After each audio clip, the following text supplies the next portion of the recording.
Welcome back to the Anorak Entertainment Podcast, everybody. New look, new everything. I'm excited to be here. We're going to talk about a lot of fun stories today. We got some trailers. We got The Witcher Season 2 trailer. I know I'm probably the only one here excited about that, but that's okay. So it should be a really, really fun time today. We also got Princess Leia joining Obi-Wan. Somebody got cast as her. What the fuck is up with that? But we'll get into all of it here today. But to start out with, we do have Samee Ramirez maybe with us. Her internet has been very spotty today. Samee, are you still here? There she is, ladies and gentlemen. There she was, ladies and gentlemen. I am still here. Okay. Hello. Right on. I was. Can you hear me? We can. Oh, we man. Can. I can hear you. Wow. I think that she thinks she messed up. Damn it. But Damn okay. it. Is Cisco here? Cisco you can hear me, though? should be here. I can hear you. Can you hear me? Maybe not. All right, Cisco, how you doing? Can you hear me? Okay, it froze up on my end. Okay, we're all good here, Samee. Thank you. Okay, it froze up on my end. All right. Thanks for stopping by. Cisco, how you doing? Hi. Okay, we'll move on. Don't worry about it. Do a great start. Dom, I woke up a champion. Congratulations. My Milwaukee Bucks, first time in 50 years, won the championship. Feels great. So congrats to Giannis and the Bucks organization. Feel great today. So yeah. How long have you been a Bucks fan? My whole life, probably. That's like the biggest, like the one sport or the one team I've rooted for the most for some reason, even though we've sucked probably the longest. Yeah. So like, you're from there, right? Yeah. I'm currently in Milwaukee. Well, that's why I root for them. It's like me. I'm maybe from Chicago. That's why. I'm from Chicago, so I root Bulls. So that's like, it makes sense. But it took me a while to get into like the Packers and football for whatever reason. Maybe because it's like more rules and shit. I don't know. Right. But like I got there like kind of later in life. Like, and we only won the Super Bowl like 10 years ago for them. So we're currently still somewhat good every year, but Bucks, man, we had some dark days. You would just go to the Bucks games just to hang out. Like you wouldn't even go to watch the game necessarily. Like, we went from our worst career season was like in the last 10 years, we only won 15 games out of the whole year. And in this playoffs, we won 15 plus games. So that just speaks to how much we've grown in the past, decade. So with Giannis. So right, and you got amazing. You got to witness this. So that's like 10 times more incredible. You got to tell us about that a little bit.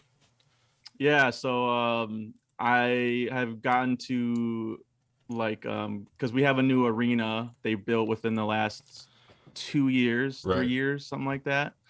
And I went there a couple of times when they first built it. I went into the last time we were in the playoffs, the 28, or I guess the last time you were allowed to go to the playoffs, because this year obviously we couldn't go, you know what I mean, because of COVID and everything. But 2019 playoffs, I was there, got to see us, but we lost in the Eastern Conference Finals to Toronto, and they ended up winning the whole thing. So that was kind of a heartbreak. And then we made it this year again. I got to go, my first game we played Brooklyn, which was basically, in my opinion, the best team that we faced probably this year. And we beat them in 7 games. We beat them out of 7 games. And that was definitely a confidence booster. And then I knew right away, I was like, if we're in the championship, me and my friend have to go see this, because we're like huge Bucks fans. So we paid a lot to go to Pfizer Forum, the new arena. And it was insane. They opened it up outside because there's an outside area where fans can watch. And usually that holds about 20,000 people. And they opened that up to 65,000 people for the last game 6, and then inside it was completely sold out. It took us like 30 minutes to even just go through security. It was I'm future you. But once we got inside, it was like just the energy in there was so crazy. It felt like everyone kind of knew that we were going to win. Trying to make an intro for your blog. It was destined to happen because Bucks in six games has been like a kind of a mantra for us in all of the years when we were terrible. Like it just It was always, we're gonna win in 6 though. We'll win in 6. It's always like kind of keep trying harder, keep, you know, Bucks in 6, and so we ended up winning in 6 games. So it was kind of like a prophecy coming true. And then also we went in 50 years, and Giannis happened to score 50 points in the game, in the winning game. That's Giannis right there on your screen, and it was just incredible, like to see, you know, inside the building, like him in the trophy, and he also won the Finals MVP trophy too. And yeah, it's a great moment. It's one of my probably the happiest moments of my life, for sure, as a sports fan, because I got to witness it in person. Looks like one of the happiest moments of Giannis's life right there. I mean, look at that. Oh yeah, no, he was crying. I'm not gonna lie, I cried a little bit. That's cool, man. You know, just because, yeah, it was just like overwhelming emotions. Yeah, like when that happened. I mean, and yeah, he, you know, to see him how hard he's worked, and you know, after all these years being with the Bucks, to being like one of the best players in the entire world, it's like just nobody. I certainly didn't think like we were champions, or that he would be as good as he is. So yeah. Yeah, dude, that's really, really awesome. I love watching just sort of the team that never wins win. You know what I mean? Like, I don't care who it is. It's like, so. Oh, we were such underdogs. Yeah. Right, exactly. Every year we're underdogs because even though we're good, because we're Milwaukee, people sleep on us because we're not a, you know, like a sexy name like LA or Brooklyn, or, you know, any of these other cities, Miami. We're not a sexy city, or like a well-known, even though we are kind of a larger city in Wisconsin, but like just in the overall league, we're an underdog. Like that's just who we are. But I also think like that's what helped us win, is because Giannis wanted to play here. He's an underdog. And he said in that interview afterwards, like he could have went to any of these big cities and won a championship the easy way, but you know, that's not who he is. He's from Greece. He came from a poor family, like a big family, and you know, this Milwaukee, he feels comfortable here. He likes not having the big city to distract him. Like he's you know, he's all about getting better. And Kobe Bryant actually does another like kind of crazy story. Like he tweeted his out last game was crazy. Yeah. Giannis won. He's a 2-time MVP for all of the season, like the whole season. And Kobe had challenged him because he had practiced with Kobe, or Kobe kind of mentored him, and he was like, you got to win an MVP, and Giannis did it. And then once he did that, Kobe was like, all right, man, next thing you have to do is win a championship. And then, you know, unfortunately he died last year, so he didn't get to see Giannis win a championship, but that's another thing that like he fulfilled. But he did it. Kobe's kind of challenged him. Yeah. So it's that like beautiful on so many levels. Like I could talk about this for like an hour, but no, I mean, that was a rough one. When Kobe really died, dude, that was like so rough, man. His last game was incredible. I mean, you look at some of the shots. I mean, it's insane. I'm gonna try to pull some of these up here real quick. I was at Kobe's last game in Milwaukee too. Wow. I got to see that last game too. So that was like a really, because they had like a whole kind of celebration for him, even though, you know, he's not like on our team or anything, but it's like everyone knew that was like a special moment right there. Like this is going to be Kobe's last game here in Milwaukee. Like, so that I enjoyed that too a lot. But yeah, that last game of his career where he like put up like fucking 60 points or something. Yeah, dude, that was crazy. Yeah. Well, Adam went to Kobe's last game in Indiana. He saw his last game in Indiana, so that's pretty cool. I mean, I really wanted to go to that. I actually ended up working or something like that. Just because it's Kobe Bryant's last game in Indiana. You know what I mean? It was something I wanted to do. Yeah, my job already knew, because I already know I'm such a Bucks fan. Like I was like, if you don't put me off the schedule for this game and tomorrow's game, like or tomorrow, like I'm just not showing up pretty much. I'm sorry to tell you guys, but like it's history at this point, you know. Yeah. Let's as you should, as you have the right to do, as you should. So we've waited a long time for this Bucks fans. I mean, some older folks like even longer than me, but like yeah, when I say like legit my entire life, like I really mean that 20 some years of waiting for Bucks to be good enough to even play in the finals, and then let alone win the finals. And came down to the wire. 6 games, we were 1 game away from potentially losing it. You know? So, but yeah. Oh man. It's Kobe. Let's look at these. I love that. I love that for you. I'm so happy for you. Oh shit! Just so happy. How many points did he put up? It was like a ridiculous. It was like wasn't it like 45? And that's where he's been scoring this year. Turn back the clock there to block Trevor Booker. More than he thought he was going to. And desperate to get to the basket and score. I was right. It was 60 in the basket. Yeah. Down here, you're going to see a nice reaction.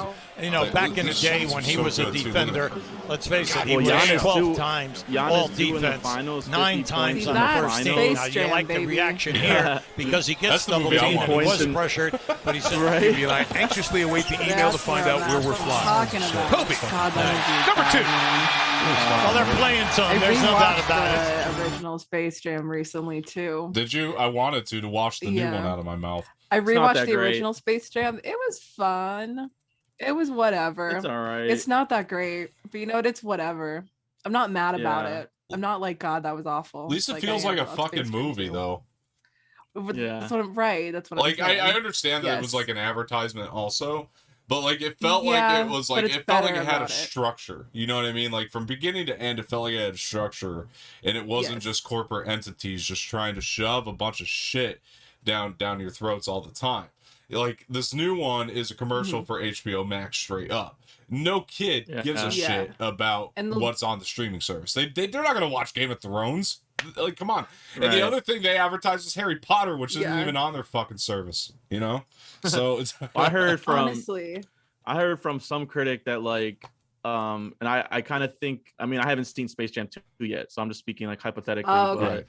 But, he said like about the first one that the reason why that one, like to your guys' point, is like an actual there's some layers to it is because they used Jordan's actual life as like a blueprint for the movie where like he actually did retire from basketball to play baseball and then came back to basketball to win more championships, and that was like a whole thing in it where he has to like play basketball to save. I don't know. I remember that. Well, but like they used his legacy and his actual story. Right. But like in this new one, he said like they don't use LeBron's story at all or anything like that. And so like that's what he was saying was like kind of, you know, they could have done that. It was like a missed opportunity. Well, they tried. They tried to do it and then they bailed on it. And I think that was part of the problem is like they kind of started that way and then they like took a big left turn into HBO Max land. And it was like, what the hell am I watching all of a sudden? And the fact that like none of the story, I mean, the story, Space Jam, you say what you will about the first one, it makes sense within the confines of Space Jam. You know what I mean? Like it does. Like within the confines of that, it makes a lot of sense. The second movie doesn't make a lot of sense. So it's not like with Michael, he ran into the Looney Tunes and decided out of his good heart to help them. In this movie, LeBron seeks out the Looney Tunes to help him. It doesn't really make a lot of sense. It's really kind of messy and odd. Well, someone told me too that like you would think the Looney Tunes would be good now that they beat the Monstars in the first one, but like they're not or something. You know what I mean? Like they forgot all those skills or whatever again. And then that's one thing in the first one that doesn't make sense is like Looney Tunes got to decide their fate. I mean, they talk about that in the movie. Yeah. They chose to play basketball in the first one, like to decide their fate, and none of them were good at basketball. So it was like, why choose that as your thing that you were gonna do? Right. So I don't know. So because they thought the Monstars were too tiny. They were like, they're so tiny, they'll never win a basketball game. That's the reason in the movie. Yeah.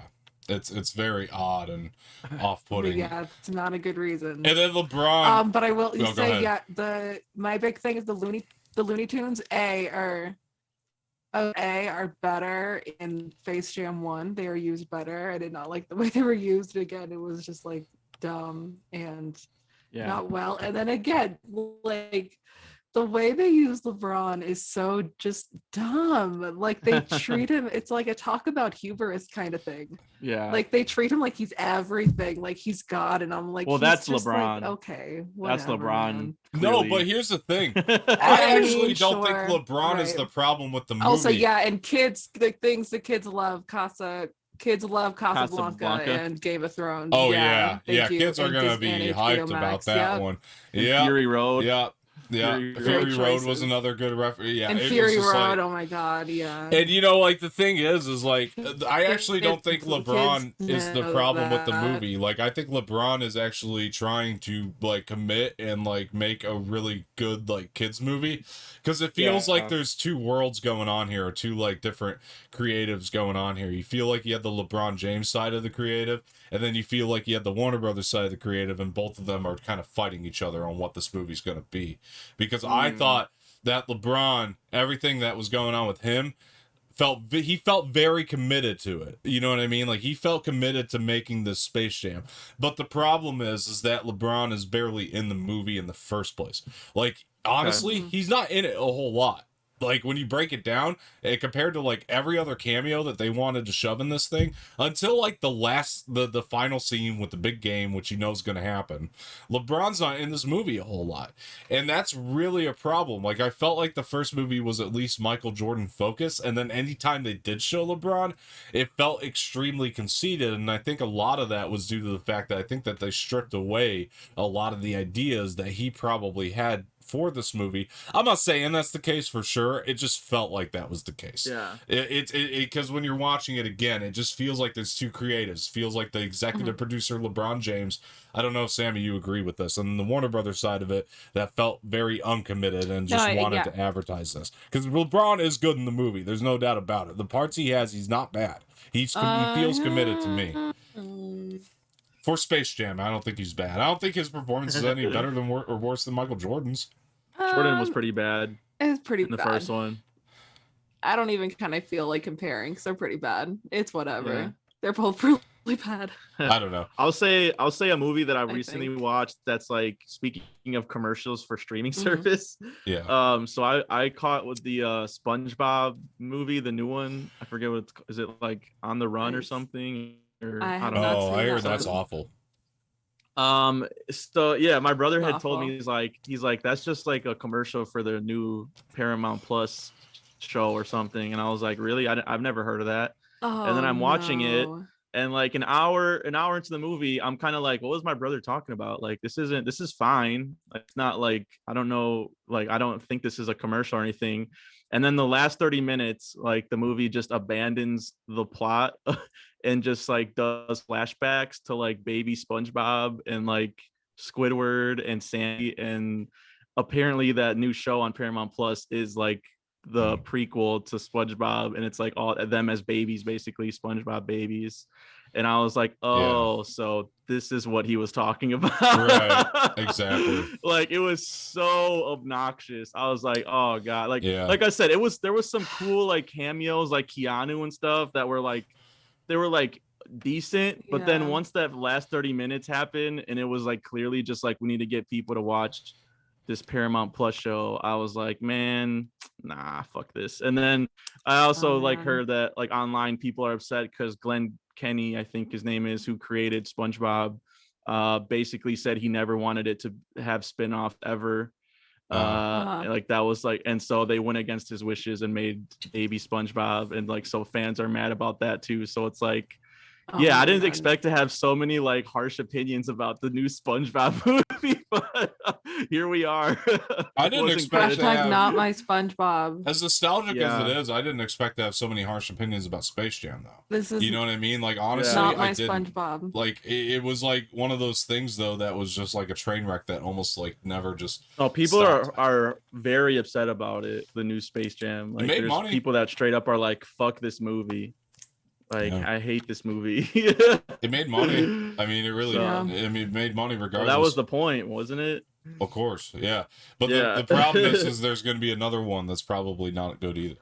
I don't know who they'll use. Oh, no. But, you know, I heard they approached Giannis, who's on the Bucks, but to Giannis's credit, he turned it down. That's like a rumor I've heard. that he turned down Space Jam 2, and I'm like, to focus on basketball, and I'm like, good. You know what? You're young. You should just focus on that. Don't.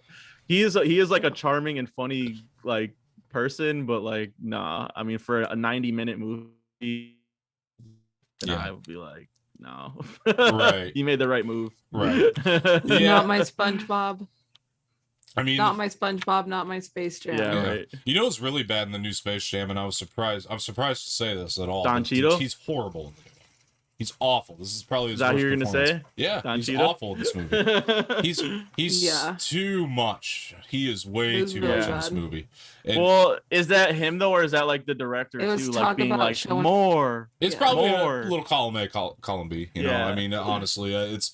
You know, I think that Don Cheadle like was going for something over the top, which just doesn't work for him. Because he's a great actor. He is. I'm not taking that away from him. He's a really phenomenal actor in general, but in this movie, he sucks. His performance is bad. It's a bad performance. If you haven't seen No Sudden Move, which is also on HBO Max, Don Cheadle is I hear he's great in that. Yeah, luckily he had that come out like a week or two before.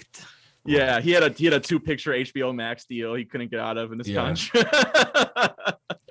Well, good thing one of them turned out good for him, because I mean, this is terrible. I was so surprised. It was like, I'll do it, but we have to counteract it with a good movie, and they were like, we'll do it.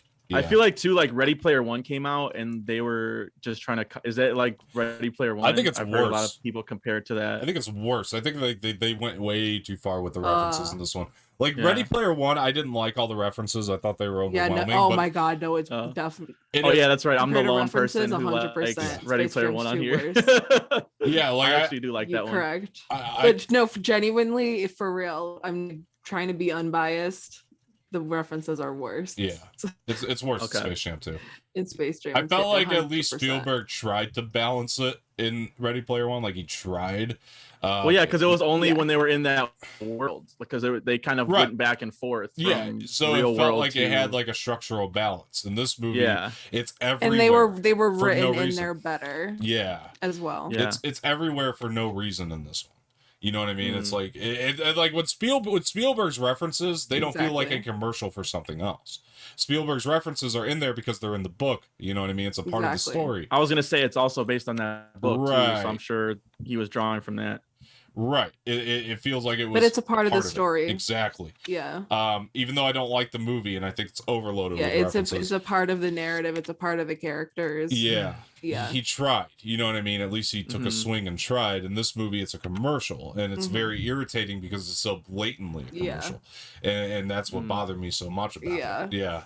And I mean, there's one good joke in here. There's 2 good jokes in the whole movie, I would say. Damn. Really, isn't it like 2 hours too? Someone told me it's 2 hours.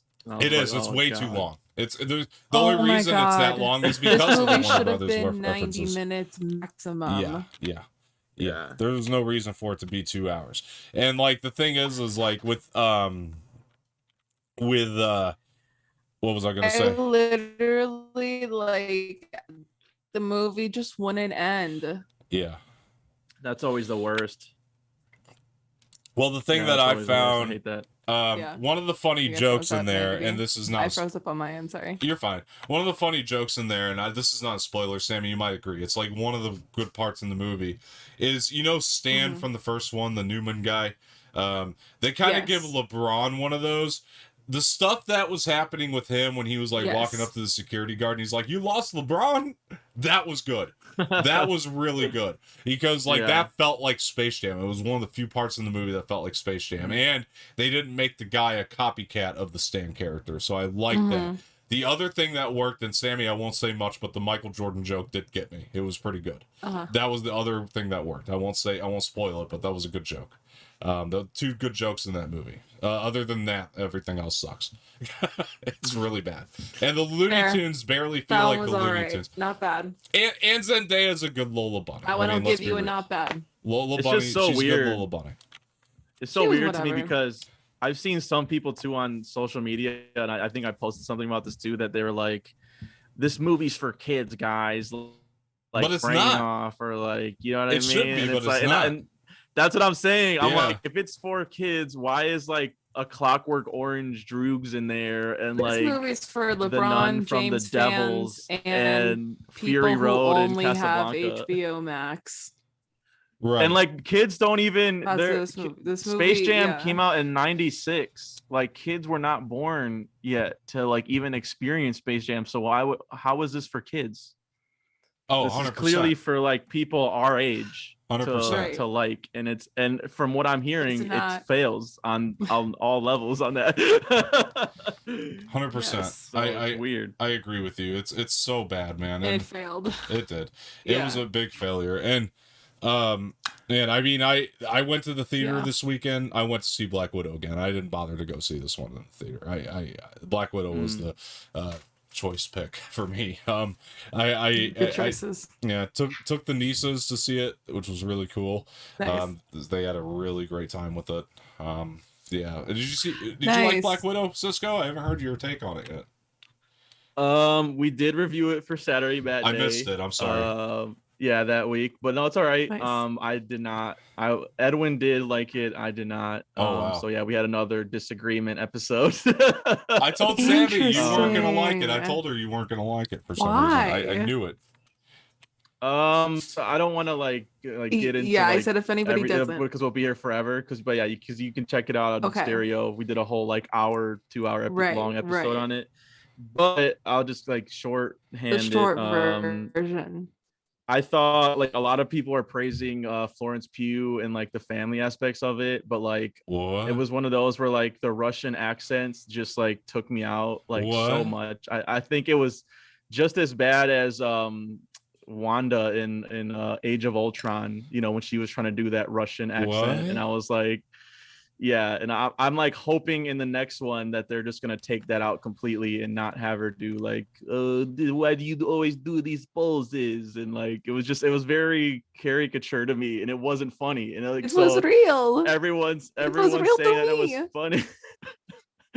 I was like, it probably would have been funny if they just let her speak regular like English or whatever and not have her crippled by this accent, but it just took me out of it. The villain was weak as hell.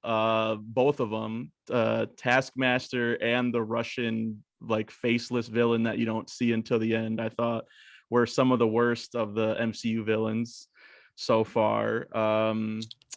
It just felt like set piece after action set piece. And I didn't really care. And because we already know that Black Widow's dead, and they released it like years later, it's awkward. It's not like there was no stakes in it from the beginning, and I could not care less about what happened. And like they really didn't make me the entire movie. Up until the post credits, like the mid credit scene, I just was like, okay, like so this whole thing was just to set up Florence Pugh in her next movie. Then it felt like Scarlett Johansson wasn't even the main person in her own movie too. Like that was another problem, but there was some cool action in it. That was the pros I had. Like there, out of the set pieces, like the one with her versus her sister, I thought was cool. And then like the opening, I thought it was a really cool opening to the movie. But like most of it, like you were saying, like I just could not wait for it to end. Like I was really struggling. But yeah. Okay, I need a fucking drink. Well, I mean, I know I'm in the minority. But as long as you acknowledge that. To me, this is like bottom tier MCU film. Wow. Like it's right down there with Captain Marvel. Yeah, I'm baffled. Wow. And I went into it wanting to like it. I've been asking for a Black Widow movie for years. Anyone that knows me, I've been wanting this movie. So it's not like I went into this fully expecting to hate it. Like I was surprised I did not like it, and I hated it as much as I did. I'm baffled. Wow. I am baffled, dude. Yeah. I thought Florence Pugh was like one of the main reasons you go to see it. Her. I thought she was fucking great. Well, that's what I'm saying. It's not her movie. So no, it's not. But everyone's praising it. I think that speaks volumes. Scarlett to her Johansson isn't even being talked about it. But here's the thing. It's like I think this movie is concerned. I think the movie is not concerned with I think a lot of the same things that like the typical Marvel movies are. Like again, like it's not expanding and that's the universe that people much, that don't like Marvel movies like it. like that, and I don't. It's like because I like Marvel movies, so I am finding that. That actually explains a lot, by the way, because I have a lot of problems with a lot of Marvel movies. I don't hate them, well, but I do tend to have a lot of problems with them. So that's something I found. Sense a lot of Marvel heads do not like Black Widow. Like a lot of people like me aren't liking it, but like the majority consensus is like people like that it is different. Yeah. I thought we have the whole Venn diagram. Different. Yeah, I thought it was trying to be Mission Impossible and James Bond, and I just feel like it didn't have the chops to do either. Well, it is. The one thing I said is I thought, and this is I love the movie, but the one thing I said is I think that it could have benefited, and they won't do it, and I understand why they won't do it, but this one in particular could have benefited from an R rating. I definitely think that. But that said, no, I thought that this was incredibly refreshing. Not because, number one, it was so different from a lot of other Marvel movies. Number two, I thought that this is doing female leads right, and like I haven't seen it done so well yet from one of these Disney movies. Like honestly, like even with as much as I love Rey and fucking Star Wars, like I don't think that any of these Disney movies have done the female lead thing properly, and I like the story of the sisters. I think this is a really good sisters movie. Like if you have a sister, go see it with your sister. You know what I mean? Like I think that this is like it speaks to that. Like the chemistry was so on point. I actually thought this was Scarlett Johansson's best performance as Black Widow, personally. I mean, I honestly did. I freaking love this movie. Anyway, Samee, you were saying something. I'm sorry. Oh yeah, no, I agree. Also saying we're the Venn diagram of likes the Marvel movies and likes Black Widow. Yeah. One like. Well, there's some people too that like every single Marvel movie and don't think they made a bad one. Movies and I like Black Widow. You only like, Yeah, I don't know. It's not that I don't like. I'm a huge Marvel fan. I like them overall. I'm a huge Marvel fan, but I tend to like when I tend to like these things where they're different. Less problems than more, I guess. To me, and that's an opinion. It's completely subjective. Dom, you made a good point though. I agree with you. Disney has a female lead problem. Like they're terrible at it, and I just feel like this was just another example of how they fumbled the bag with Black Widow because they not only waited so many years. Was great on that way. Yeah, it was so inconsequential to the MCU. It was whatever. Like this being the one that returns people to theaters for the MCU, like it did not feel like that at all. It didn't feel. You know what I mean? And it's tough to follow up Avengers Endgame. I'll give it that. But I don't know. Maybe it's a little bit of superhero fatigue. But I mean, Wonder Woman is like, I feel like DC, that's one thing they have up against Marvel is they did a good female-led superhero movie before Marvel. And they've been trying to play catch up like ever since with them. And they just have, to me, they haven't made a movie as good as Wonder Woman yet in that regard. So, but I know people really like this one. I did, man. I saw it twice, and I liked it both times. So sorry, guys. I thought this was for me. This was better than Wonder Woman and Captain Marvel, and I thought I love this movie. I think this was I agree. No, I loved it. I did think because it was really great on the. This is the best female representation I think there has been. Actually, I can't agree. For me, she's not even the lead of her own movie. I think she is, though. I think the thing is, every single critic is saying Florence Pugh steals the movie. Florence Pugh steals the show, but that's just because she's that damn good. Marvel movie but she's still written on the side. She's just that damn good that she stands out above Scarlett Johansson. That's just because of how good she is. This is not concerned. And it's the thing that this movie is not concerned with the main thing that a regular Marvel movie is concerned with. So like you like it or hate it, I think that's like the way you gotta judge it. I think on that front, but they also copy Marvel in some ways really too. Great. Though there's a huge ship in the sky that they have to have a battle on, and I'm like, we've done this how many times in the MCU already? But it's meaningful to the character. It's meaningful to the character this time, though. You know what I mean?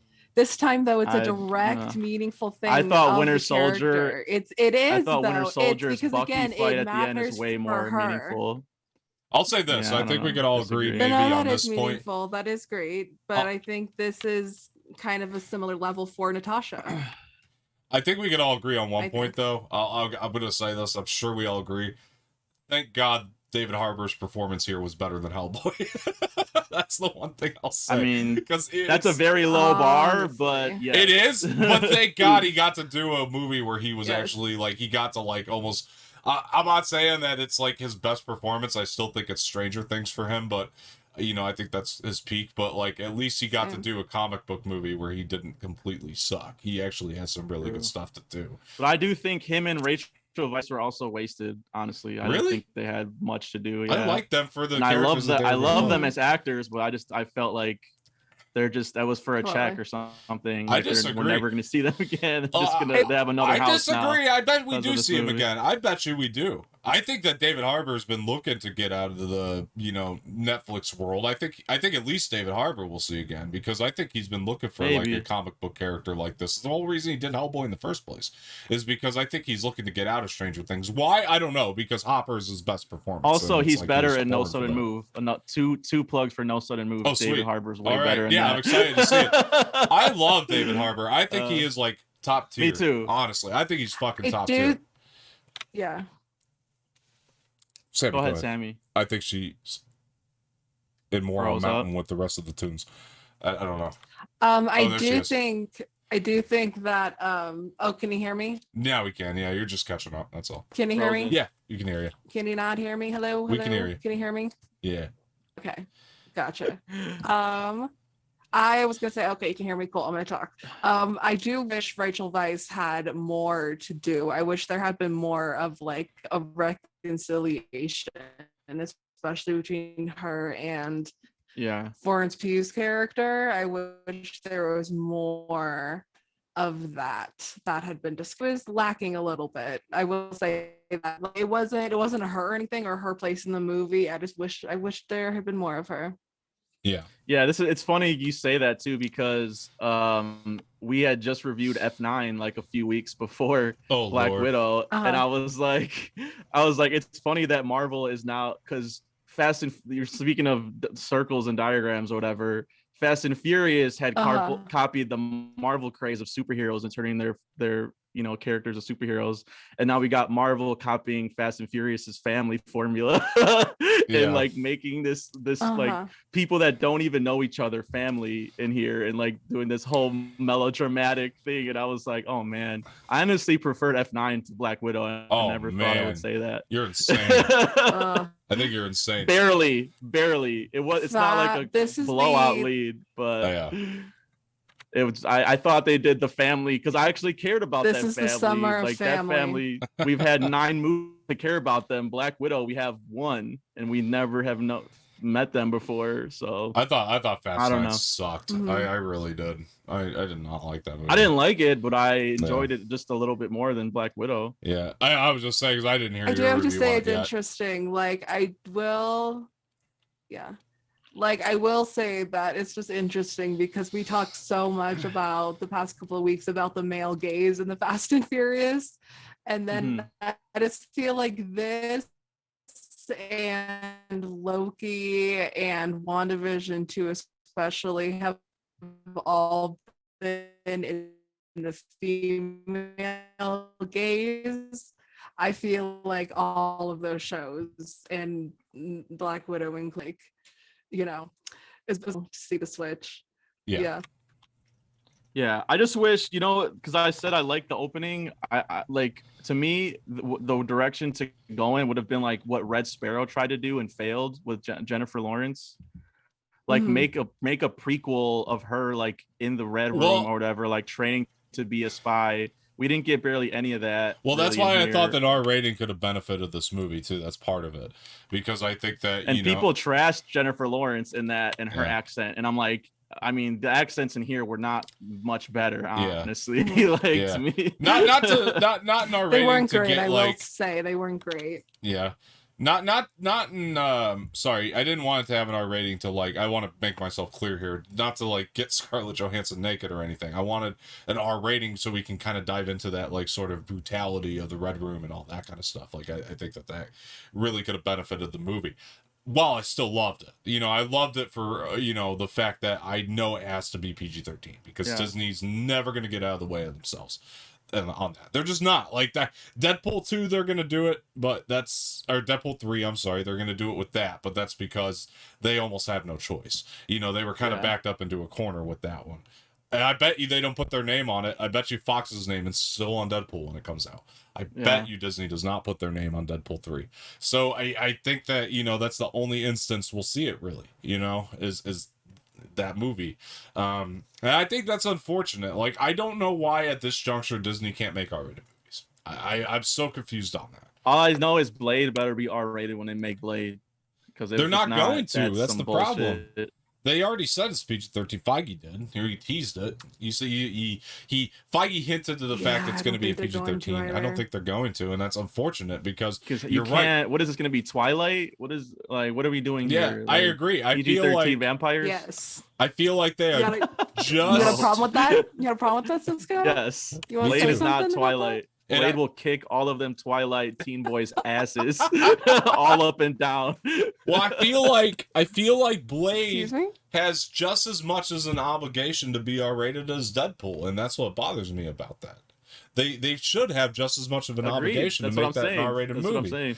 It's going to be very, very difficult. Although I gotta say, I'm happy that Loki finally teased vampires a little bit. That's cool. I'm so happy about that. Finally, at least we're building to it. Oh my gosh, yeah. Oh, one last thing too about Black Widow. Speaking of Marvel too, like, did it really have to be 2 hours and 15 minutes? Like, I thought it was way too long. Well, the one thing I said, at least 15, 30 minutes. I actually did criticize that, Cisco. If you watch our spoiler review, that was one of the criticisms I had. I said you could have taken some out of the backstory in the beginning. I was getting restless. I was getting restless. I think you could have cut away from the backstory in the beginning, just a little bit. Like, there was stuff you could have taken out of that and it still would have been fine. It didn't need to be such an overdrawn action sequence, for example. You know what I mean? Like, that should have just been very story-based. See, I like the opening, though. Did you? Like, I really like the opening. I wanted more of that. Yeah. Yeah. I mean, I just think that it's... Yeah, go ahead. It's one of the prequel. Nice. Sammy's like gone. Well, let's talk about Princess Leia. Samee disappeared more than ScarJo and Black Widow. Let's talk about Princess Leia while Sammy's fixing herself there. This Princess Leia thing really actually shocked me. It kind of came out of the blue. Frozen. Honestly, yeah, you're coming back, Samee. We're talking about Princess Leia though. Yeah. So this Princess Leia thing. Oh man. Okay. Yeah. Can you hear the Princess Leia? Are you here? Okay. Anyway, so Princess Leia. I was frozen for a minute. Thanks for dropping by. Yeah, I can hear you. Oh, okay. Yes. All right, great. All right, so we're on Princess Leia. So Princess Leia, this story came out of the blue. Happy to be here. Yes. Yeah, came out of the blue, and she's like 5 sentences behind. It came out of the blue. 10 minutes behind. And I am shocked. I gotta say, I really am surprised. I don't know how to feel about it. But on the same hand, it kind of makes sense in the way that it's young Princess Leia. You know what I mean? So like, I'm not like 100% against it because it makes sense in the timeline. You're obviously not going to have Carrie Fisher if you're wanting to show what would it be? I think 11-year-old Princess Leia, given the time. So 10-year-old. So yeah, it makes sense you're gonna have somebody younger. It kind of raises questions to like how big of a part she's gonna actually have in the show. I'm sure Sammy's excited about this whenever we get her back. But I'll let you talk, Cisco, on this first. Yeah, I wasn't expecting this either, but I guess like you just said, it just makes sense in a way. They like their characters, their OG characters, and any way to have them in there, even if it's a young version, they're gonna do it. Yeah. I guess that's with this one, it's like Obi-Wan, so like you said, it kind of makes sense in the timeline, right? Of it. So I guess that's like a cool thing. And I really don't remember like this actress. I guess she was in Bird Box, but like I didn't see it. Only saw that movie once. I did not enjoy that. Yeah. So it was all right. Hopefully, it was whatever. Hopefully. Oh, I think I do remember. I think she's Sandra Bullock's daughter, actually. So I mean, she was okay. She was pretty good in that. She's girl. I just hope she's not like as annoying as like young Anakin was in Phantom Menace. That's all we can all ask for. I think we're on agreement there. there's not a lot of whippies and, and lines like that. Yeah, really quick. I want to turn to this article because I want to see something here. Let's look at what Screamer has to say about this. So let's see. We're looking at. It does sound like she'll be a big part. Looking at that article. Yeah. It also says there's going to be a rematch between Obi-Wan and Luke in there. So like that's Obi-Wan and Luke. Yes. Oh my god. Or Obi-Wan and this is my number one most anticipated thing. Anakin. Yeah, Kathleen Kennedy confirmed Vader. that at Investors Day. Yeah. That was going to be the case. But one of the major recurring criticisms of the Star Wars Disney era is that everything ends up being tied to the Skywalker family. Oh, I'm on We Got This Covered. I'm on We Got This Covered. We're getting out of here. Fact. I hate this. I hate this website, though. Even though that's a fact, I hate this website. So let's get out of there. Let's go to nothing they say is true. They're just reporting on an actual story. Give me 1 second. Let's go to somebody who knows how to write stories. I found shots fired. In the article you sent me. Here we go. Screen wrap. There we go. Okay. All right. Obi-Wan Kenobi show has reportedly cast a young Princess Leia. Here we go. Young version of Princess Leia has reportedly been cast and will play a pivotal role in Disney Plus's upcoming Star Wars series, Obi-Wan Kenobi. The highly anticipated limited series will follow the titular character Obi-Wan during the character's exile on Tatooine, following the cataclysmic events of Star Wars Episode 3: Revenge of the Sith. Although the show has largely been kept under wraps, details are beginning to emerge about Obi-Wan Kenobi's plot and cast. Ewan McGregor's portrayal of the snarky Jedi Master was one of the most universally praised aspects of the controversial prequel trilogy for years. Fans have been clamoring for Lucasfilm to release a movie or series. Yeah, we know all that. And then now Obi-Wan Kenobi may have found their Princess Leia. Jordan Mason of Cinelinx recently reported the stuff dealing with Leia is pretty much the impetus for the whole show. What's more, he claims that the show has Vivien Lyra Blair of Bird Box. So he's a younger version of beloved Princess of Alderaan. I'm very kind of confused on this casting myself. You know what I'm saying? Like, maybe she did an audition and killed it. That's possible. She was. Now that you I remember her in Bird Box. She kind of was one of the more memorable parts. Yeah, that's good to hear. Sandra Bullock and the daughter, they were kind of the only characters you cared about in that cast. I mean, who else did you have that choose? Machine Gun Kelly or there was some questionable actors and characters in that show that made really dumb decisions and made you hate them. But I will say that the daughter and Sandra Bullock, especially towards the end, you did care if they lived or died. So at least there's that. Yeah. Samee, did you fix your internet? Yeah, there you are. Samee, what do you think? Am I back? Yeah. What do you think? I'm really excited. I mean, she seems great. I'm obviously excited to see Leia. She's my favorite Star Wars character. Obi-Wan, it's called Kenobi. Right. Is my favorite, most anticipated. We're getting you an Ethernet cable. Upcoming thing. It's that Spider-Man No Way Home, and yeah. The thing. Yeah, we're cut off. We're getting you an Ethernet cable. But anyway, while that's happening, anyway, so I was. I mean, I'm hyped. You're hyped. Okay, that's what we caught. Good. Right. I'm so sorry, folks. But anyway, I'm gonna mute her really quick. Yeah. But anyway, yeah. So I mean, I think that this is a good move. Yeah. For sure. Yeah. Oops. Did I lose everybody now? What happened? I think she might want to have restarted her Zoom or whatever. Okay, she's coming back. Yeah. All right, cool. We're gonna get her back. But yeah, no, I mean, I didn't see Bird Box, so I'm not saying that she didn't give a good performance in that or whatever. I'm not trying to claim that. I'm just saying that I'm confused. I don't think that it had to be specifically somebody who was. Well, I don't think it specifically had to be like a well-known. I just think for myself, like I'm thinking that, you know, you would try to get something. You wouldn't like, because Bird Box has so much bad press behind it. You know what I mean? Like I would just think that they would try to avoid. Well, a lot of people watched it.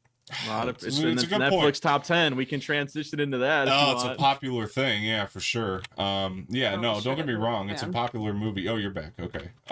We heard that you were hyped about Leia, so that's good. But you know, I think that number 2, Bird Box is number 2, top 10. Is it really? Well, most watched all time of Let's Netflix. talk about this. Who writes this article, by the way? It's just been floating around the internet. I don't know. It was on Twitter. Okay. I'm gonna try to find Netflix most top 10 watched. But yeah, you can look it up. I'm sure a lot of people were reporting on it today because I think it just came out because Army of the Dead and Fatherhood broke the top 10. Oh, really? Okay. Yeah. Yeah. And then but that is based on asterisks. That is based on the first 28 days of release, and a view is counted as the first 2 minutes of viewing time. So if you happen to be Netflix and chilling while Bird Box was on, they counted that. Right. You know, counted that. It's a count. It's a view. Those all got counted in this. Yeah. I'm surprised Extraction That's is what the this number list one. Is. Number one is Extraction. Chris Hemsworth. This list is number 1 Netflix and chill movies. Yeah, it's right. It's wild. A lot of these are bad. I mean, the only ones I really enjoyed or have seen out of these was Extraction and The Old Guard. Everything else I did not like or did not want to see. So read them out. So what's number 10? I've seen Bird Box and Holmes. Yeah, I can list them off. Holmes. So we got number 10 was the new entry was 74 million, was the Kevin Hart movie Fatherhood. Okay. Number 8 and 9, I guess it has them tied for 75 million views, is Project Power and Army of the Dead. Wow. Not a fan of either of those. I liked Army of the Dead a lot. Project Power, I hate 7, Enola Holmes. I like Enola Holmes a lot. Enola Holmes is great. Okay, I haven't seen that one yet. It's great. It's really number good. 60, Old Guard, 78 million. Old Guard was all right. Old Guard was all right. There's a sequel coming out too, which I'm excited for. Yeah. Number 5, Murder Mystery, the Adam Sandler comedy, 83 million views. Although of all the Sandler Netflix movies, that was the best one. One of the better ones. It's not a great movie by any means, but it is the best one of all of them. One of the better ones. Yeah. Number 4, the awful Michael Bay movie 6 Underground, 83 million views. Number 3, Spencer Confidential, the Mark Wahlberg and Post Malone vehicle, 85 me. million. Bird Box, number 2, 89 million. Yeah, and number 1, Extraction, the Chris Hemsworth with 99 What is million. Extraction? Yeah.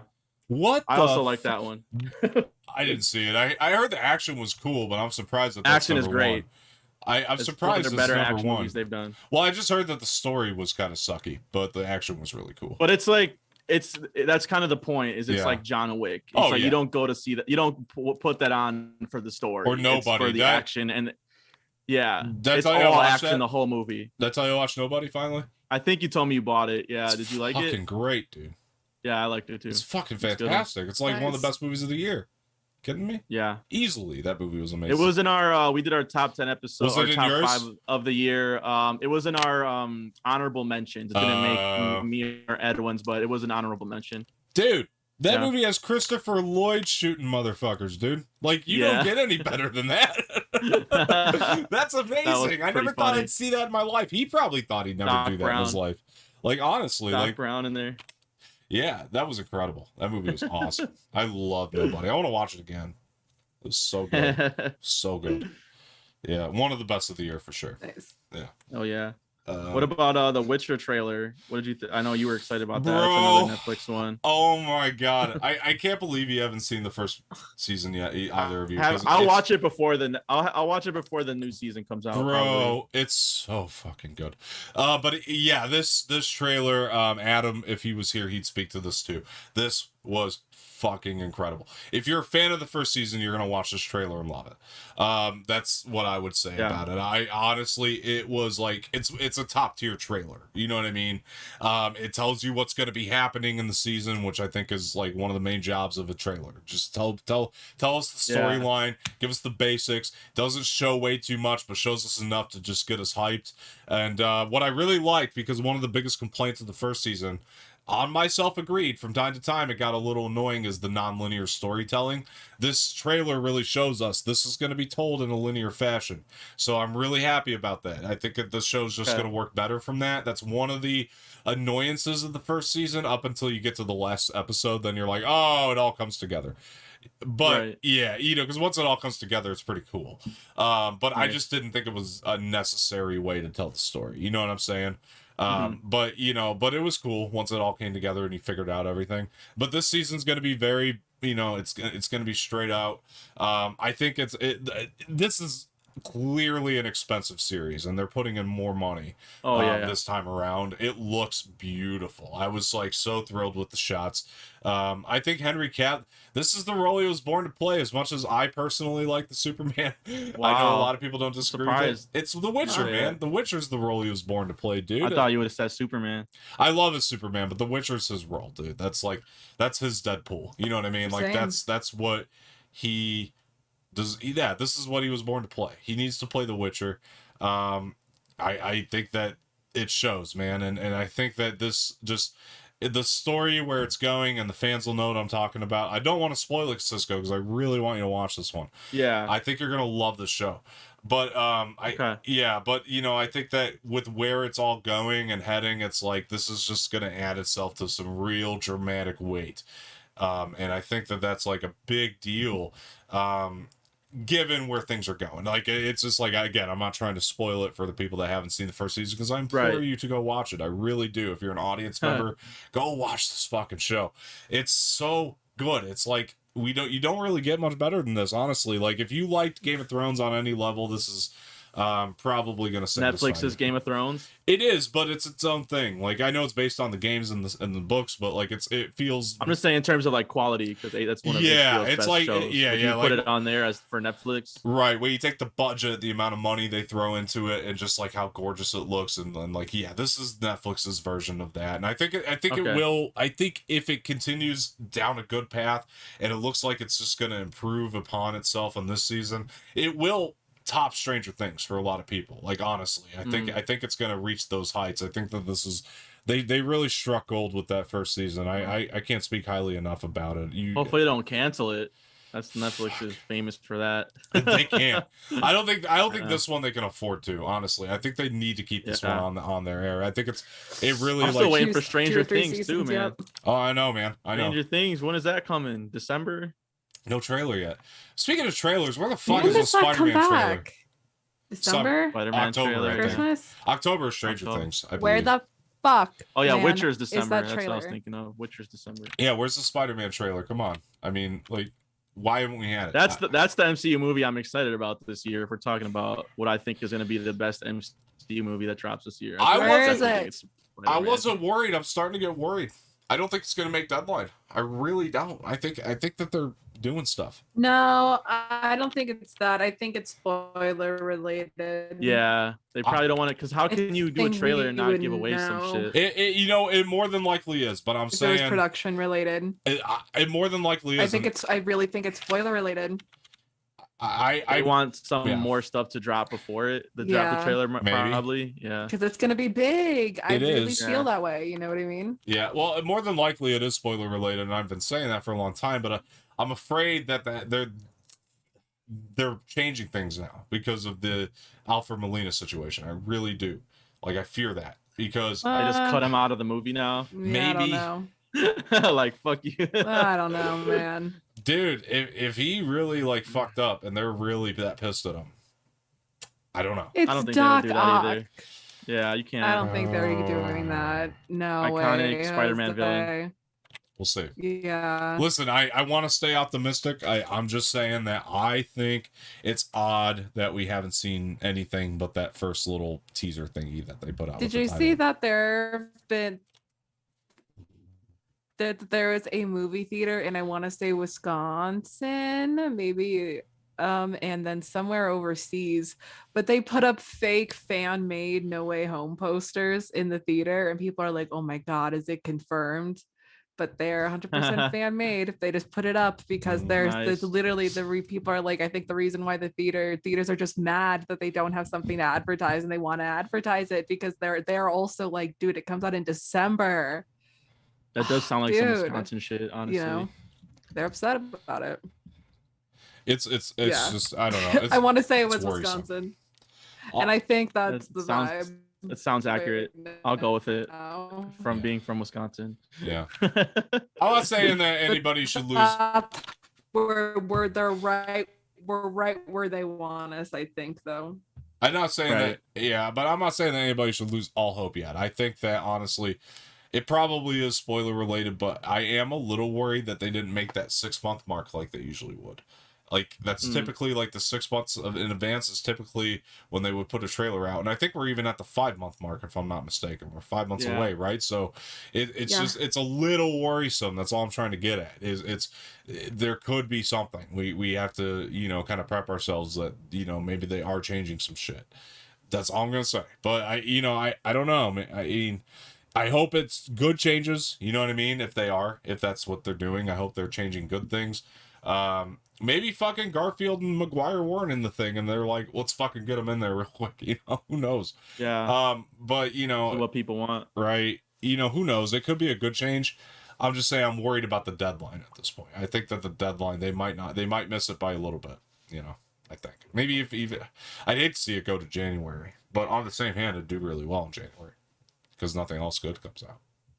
Yeah, I don't know. Can we talk about? There's can we no talk way about it goes to January? No way, man. This week, which might be the most stacked week of all the whole year. In terms of movies, what's happening?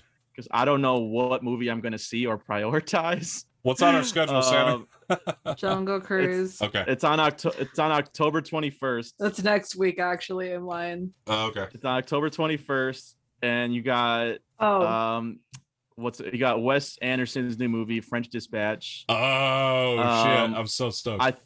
I'm pretty sure Dune, and then Jackass 4. Nice. Dune all come out on October 21st. Oh, October. I got you. No, I think Dune comes out a little earlier. Is it? Did they change it? Yeah. No, it says right here October 22nd, so same weekend. Yeah, I want to say Dune comes out earlier than October. Let me double check. Because it was December. It was December, so they might have pushed it to October. That's the earlier date, I think. Because I don't think it says October 22nd, so it's the same weekend as Jackass and all that. You're right. Yeah. So IMAX, man. That's gonna be such a stacked weekend, dude. Because I want to see all those really bad. So I got one more month to finish the Doom book. Is this what you're telling me? Shit. Yep. That's and crazy. it was gonna be on HBO Max. It's like 2 more months. It was gonna be 4 movies too. Last Night in Soho was supposed to come out on that day, and they pushed it back 1 more week. So it could have been 4 movies on that day. And Last Night in Soho took, was like, no, thank you. Let's do the week after Dune. Yeah, right. I think it's smart. I still think it's gonna get crushed though. I still think it's gonna get crushed by Dune.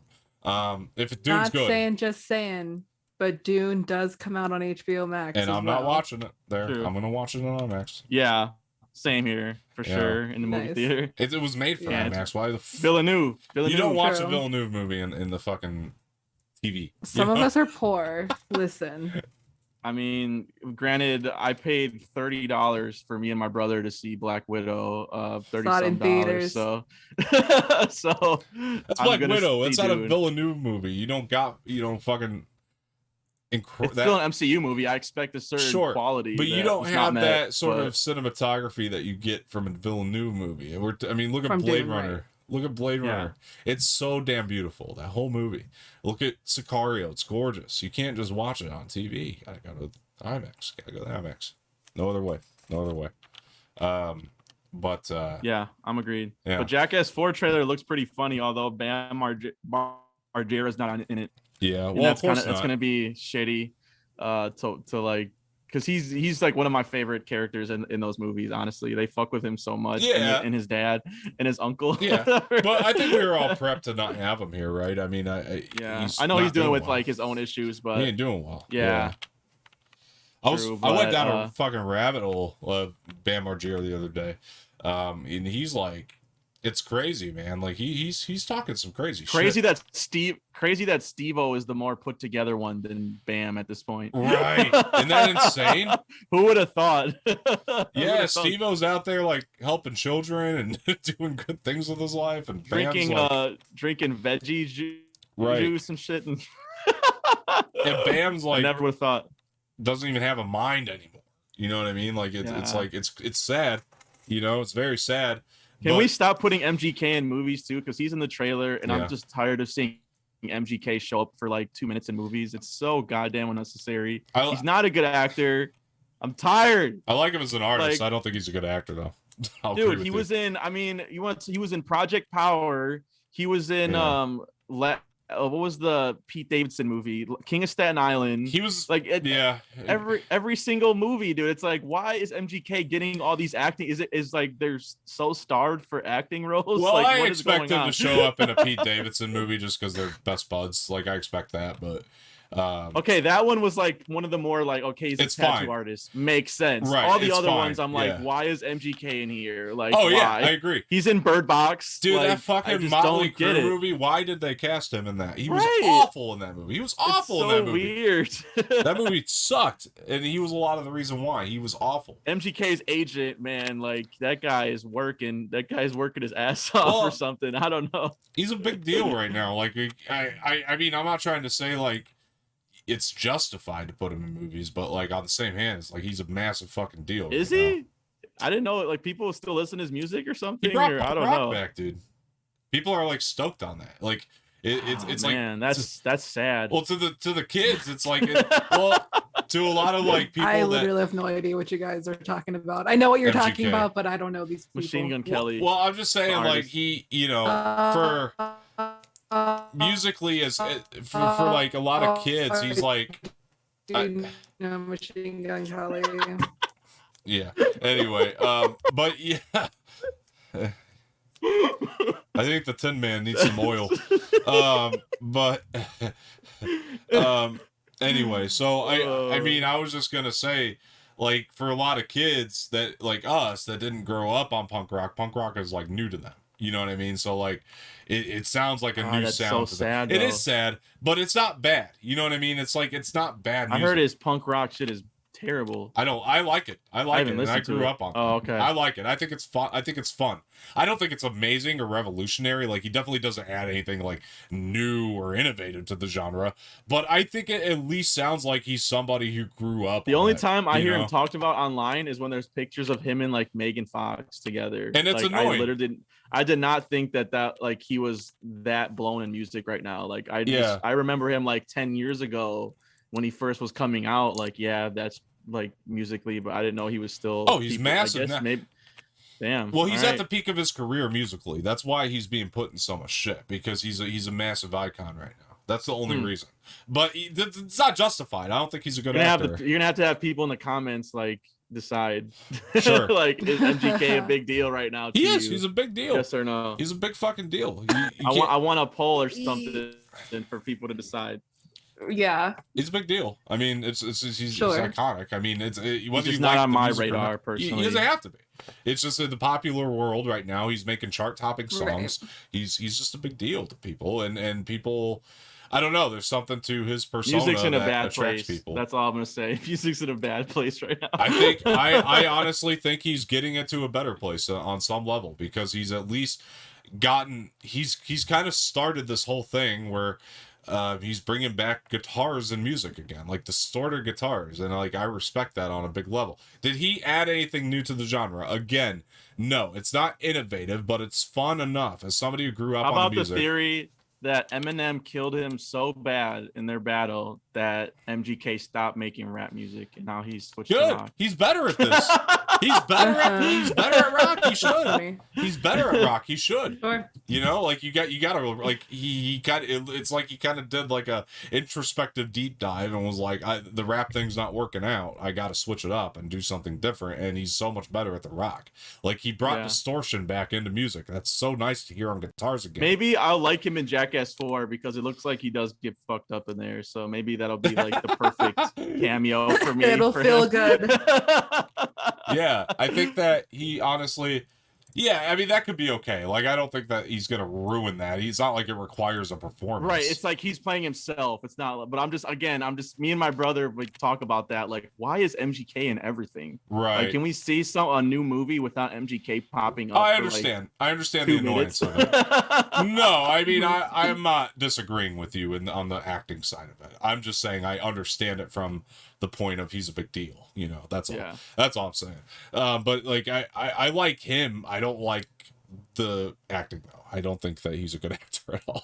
I'm a huge fan of the Jackass movies. Is my point. Yeah, me too. I love the franchise. Like I have every single one. Own every single one. They're just so much fun. I put them on if I'm ever feeling like down. That's just guaranteed laughs and smiles right there, just to see people just destroy themselves for my entertainment. I agree, man. It's so much fun. Those movies are great. I mean, I really do. I agree 100%. I think that that was like one of the first DVDs I ever bought. I vividly remember buying like the 1 and 2 on DVD, being like, yeah, I gotta have these in my collection, like for sure. 100% agree. Down. 100% agree. I mean, I think that those movies are just so much fun. I can't wait to watch people just get messed up again. I thought it was a fun enough trailer. You know what I mean? It's like, on a Jackass level, I don't really require much from a trailer. You know, it's not like the way I was talking about The Witcher.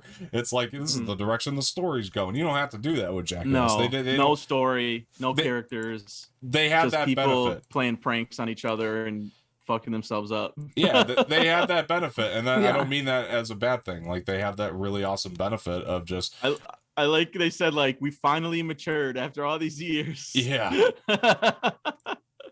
Yeah, exactly.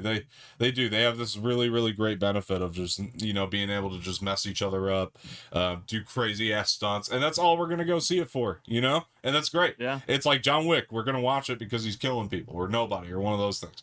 It's like, also you go to see it for stunts. It's just different type of stunts. 100%. Oh, dude, these stunts have their asses out for like half of it. But similar. You go see it for the stunt work. Yeah. Their dicks and their asses. Yeah, that too. Yeah.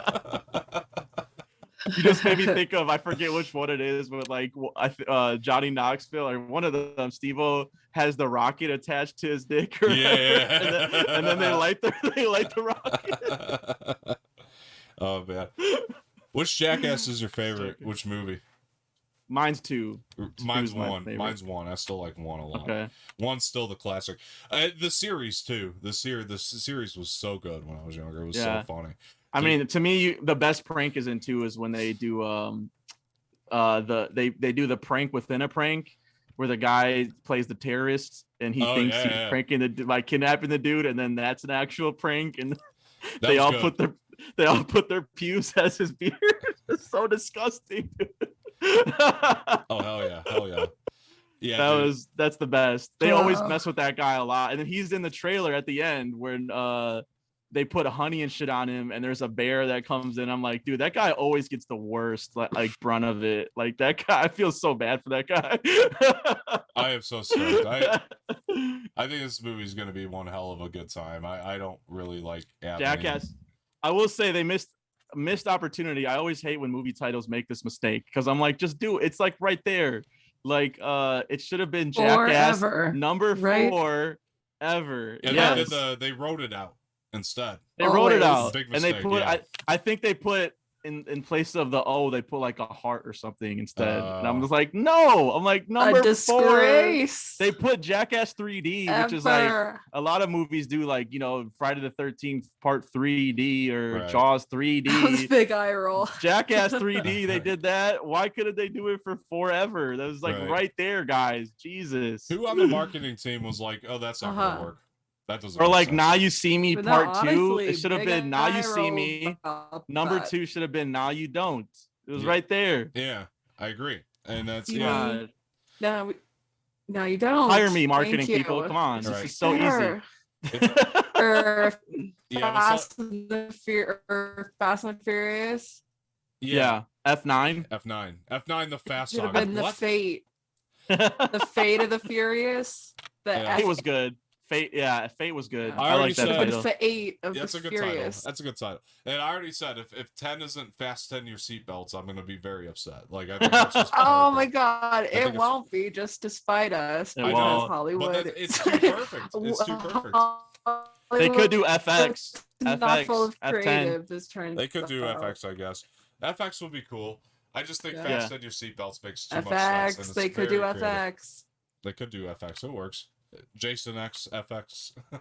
It all works out. They're basically Jason X, the same franchise now. They could cross over at this point. As dude, Jason versus Dom. Who you got?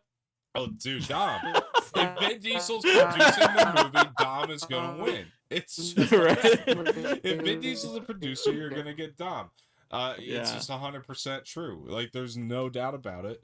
Dom Toretto Freddy versus Jason versus Dom. Yeah, that's the next one. Yeah, Dom Toretto wins. Dom Toretto wins that fight every day. If Vin Diesel produces, that's not a comment on who I would want to win. That's just a fact. Now, I'm just thinking of a Friday the 13th movie with the Dom and the family, and I'm just like cracking like. Dom, like, we're gonna go on vacation to this camp called Camp Crystal Lake. Did you guys see the SNL skit, the Vin Diesel one?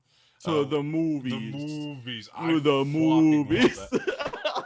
The stories, the straws, the cup holders, the little boy in the Yoda with his pants all the way down. It's just fucking. It's Vin Diesel in a nutshell. That was a good one. When the movie's a little too quiet. When the movie's a little too loud. The sticky floors. He nails that eyebrow raise in that. The butter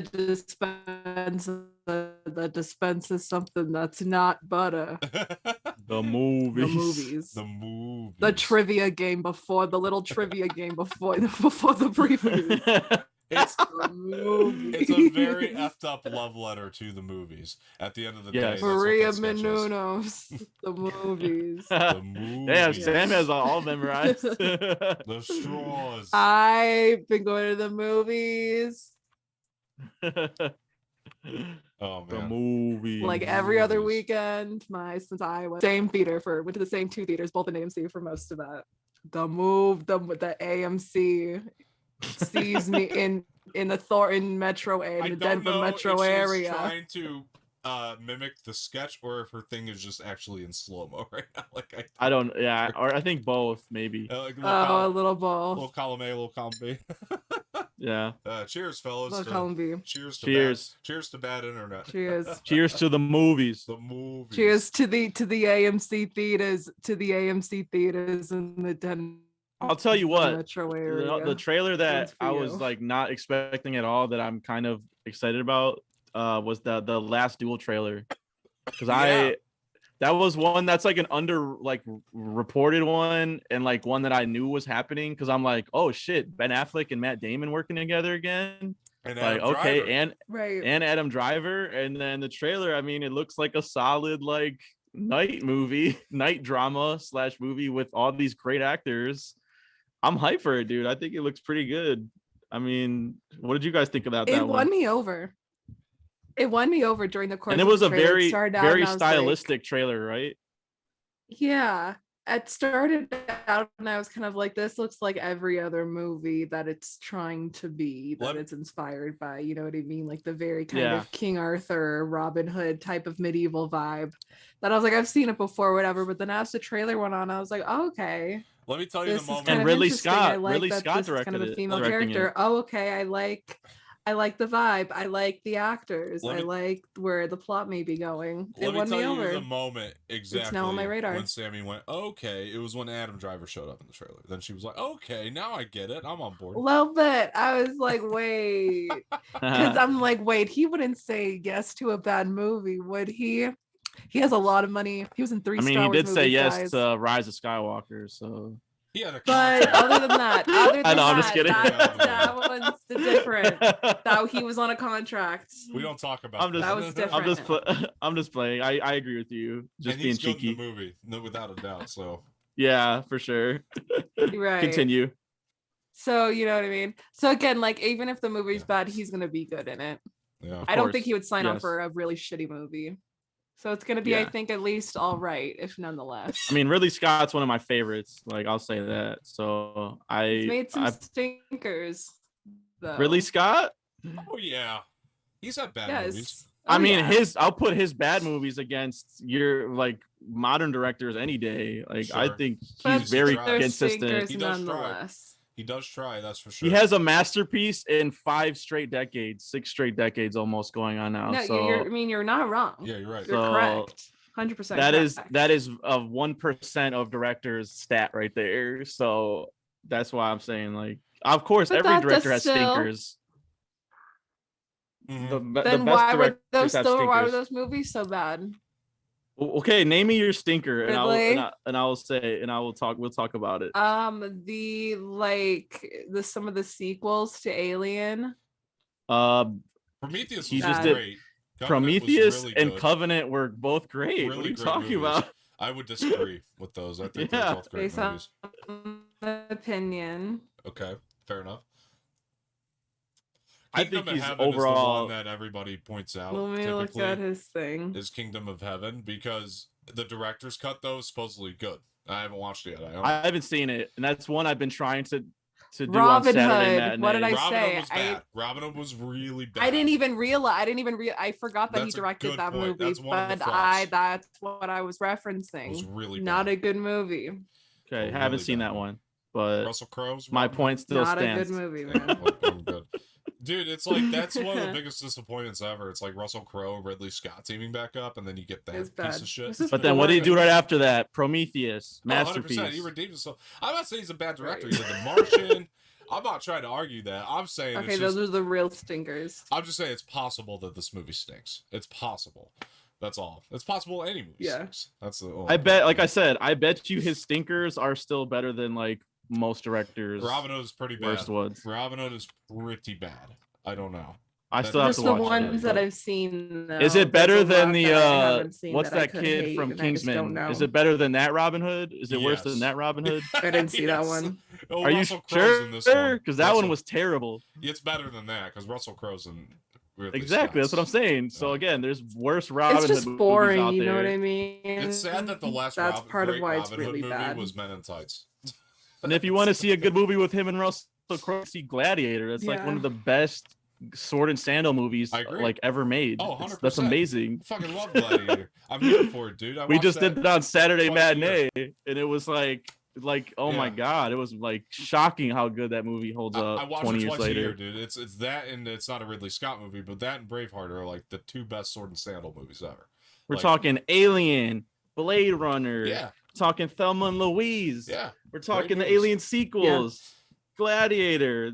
Gladiator. I mean, I like Hannibal. Legend. It's great. Nobody talks about Legend. American Gangster. Nobody talks about Legend. I haven't love seen Legend. that. You never seen Legend with Tom Cruise? Oh, it's so fucking good. No, I haven't. I know a lot. There's like a cult following for that though. You gotta watch Legend. It's a director's cut. See, I'm thinking too, since it's like a historical movie, like I'm thinking Gladiator. You know what I mean? That's automatically Ridley Scott, like historical movie. That's where my mind goes. So I just, like I said, I have faith. No, me too. Them fights in that movie were crazy. It looks good. The movie looks good. I wasn't bitching about the trailer. I thought the movie looked great. I think just Samee over here. I said it was all right. It won me over. I'm just kidding. I just said there's a shot it could be bad because but every movie, yeah. Any movie could be bad.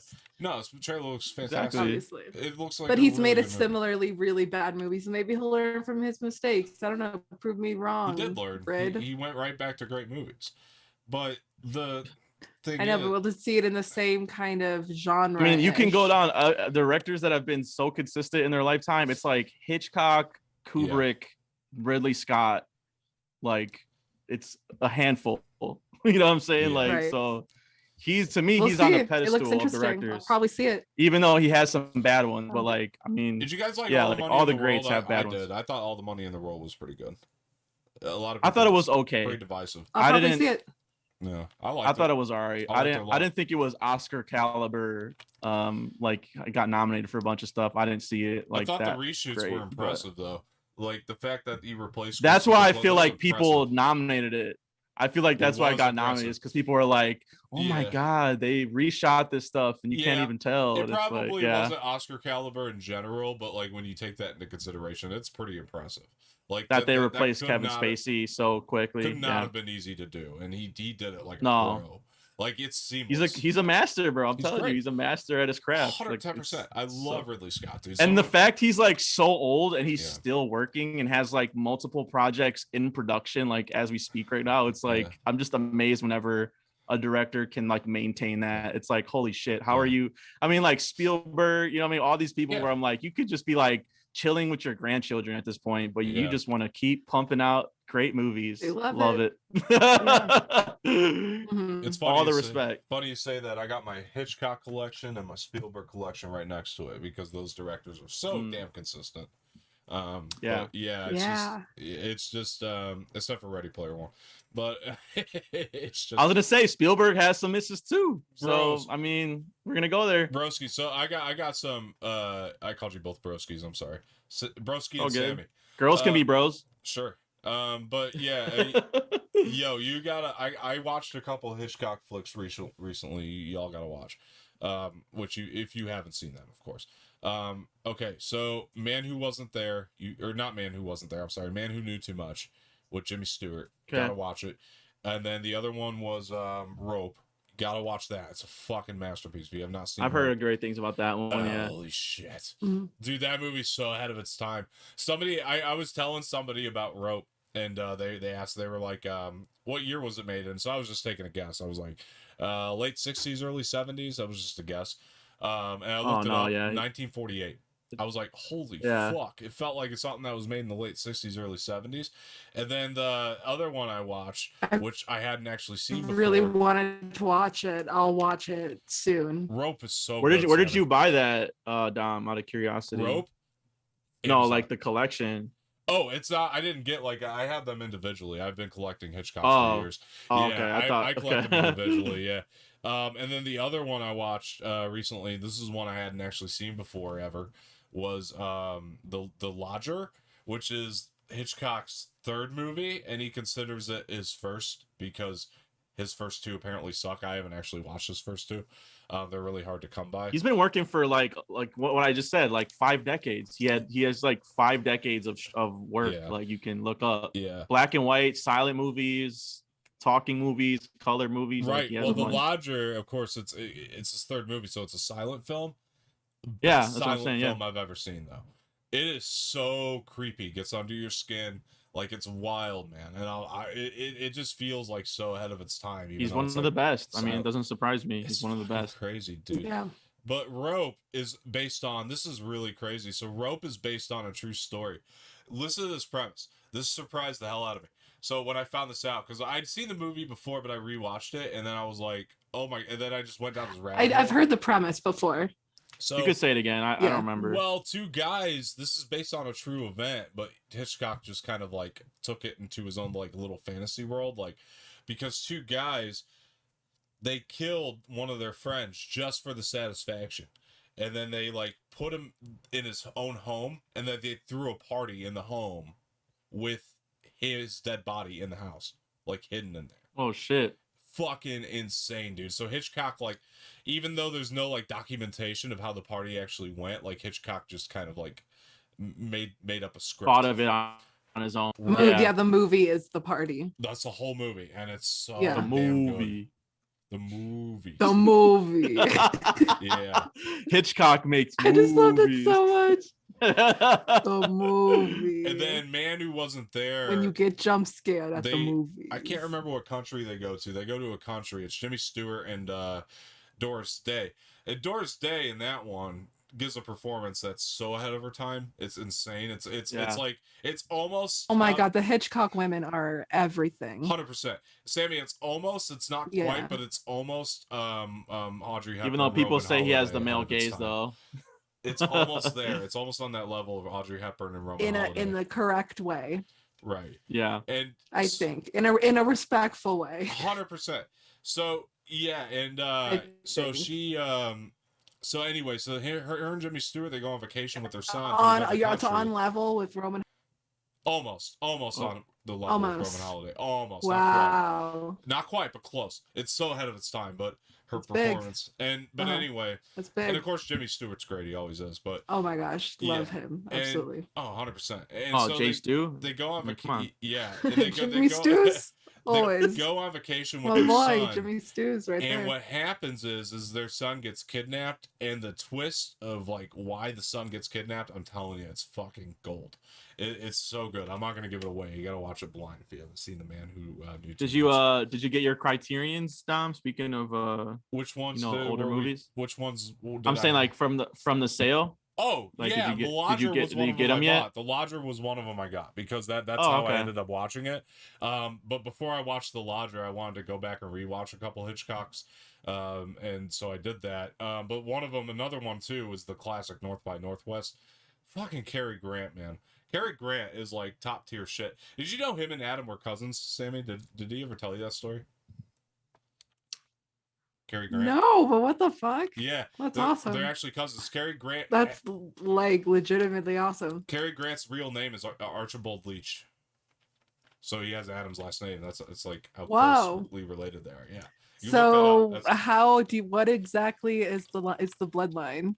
Can you say? I want to know. He'd honestly have to explain it. Okay. It's not that I can't say. It's just explain it better, but I think it's a cousin. If I'm not mistaken. Right. Like a distant cousin. But can't be that distant if he has the same last name, right? Uh-huh. So it's like older. Right. It's distant because he's older.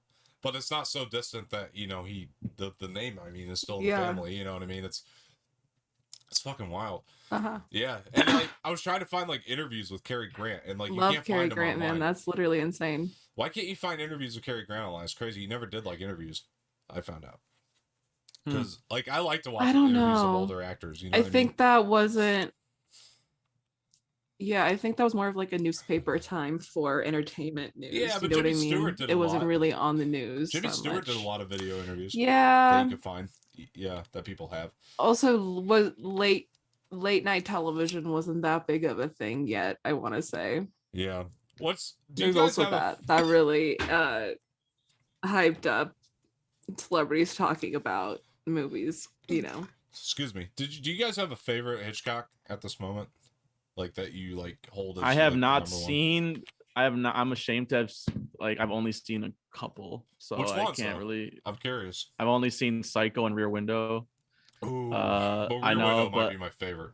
Rear Window is my favorite, but I know that's not saying much. We're just seeing two, but it's crazy because I wrote my final paper in college on Hitchcock's his career and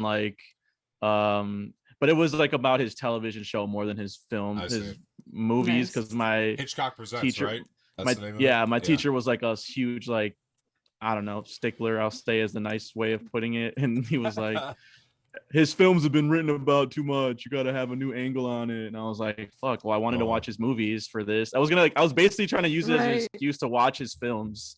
And he wouldn't let me. And I was like, fine, I guess I'll watch his TV show, which he didn't even direct every episode. He directed a handful. So I just wrote about the ones that he directed, which are really good though. I still recommend It was on Hulu when I wrote my paper like a year ago. So I mean, I don't think it's on there anymore. But if you can track down like the ones he directed, they're still pretty solid, like TV episodes, like little mini Hitchcock movies he did for TV back in the day. Mm-hmm. But yeah, that's Rear Window, hands down. It's really good. It's like one of the best movies I've ever seen. Sammy, yours is Vertigo, isn't it? I was gonna say, yeah, so I've only seen 3, and it's same Psycho, Rear Window, and then Vertigo, but Vertigo is my favorite. I love that. I know, I have to watch that one. It's one of the most artsy movies he's ever done. You know what I mean? It's very artsy, Vertigo. Yeah. It's not like that movie was really great. It is great. It's not standard. You know what I mean? It feels there's something very artsy about it. It messes with your brain, you know what I mean? Yeah. In a good way. It makes you think in a different way. Yeah, for sure. I think his artsier stuff ends up being a lot better than some of the blockbusters. Versus where, yeah. Because like versus like Rear Window is more of, you know, the stereotypical kind of mystery story. Yeah, because it plays out kind of. Right. And because I was like watching like North by Northwest the other day, and I was sitting there thinking like, this is like easily, it's a great movie without a doubt. They don't make movies like that anymore, like North by Northwest, but you know, but it's so a blockbuster. Like you could tell that's like for the time, that's like a blockbustery Hitchcock movie, you know. So like as opposed to like then you watch Rope, and I think that movie is so much better, even though it's like on such a smaller scale. The whole movie's pretty much done in one take, which is really fucking impressive.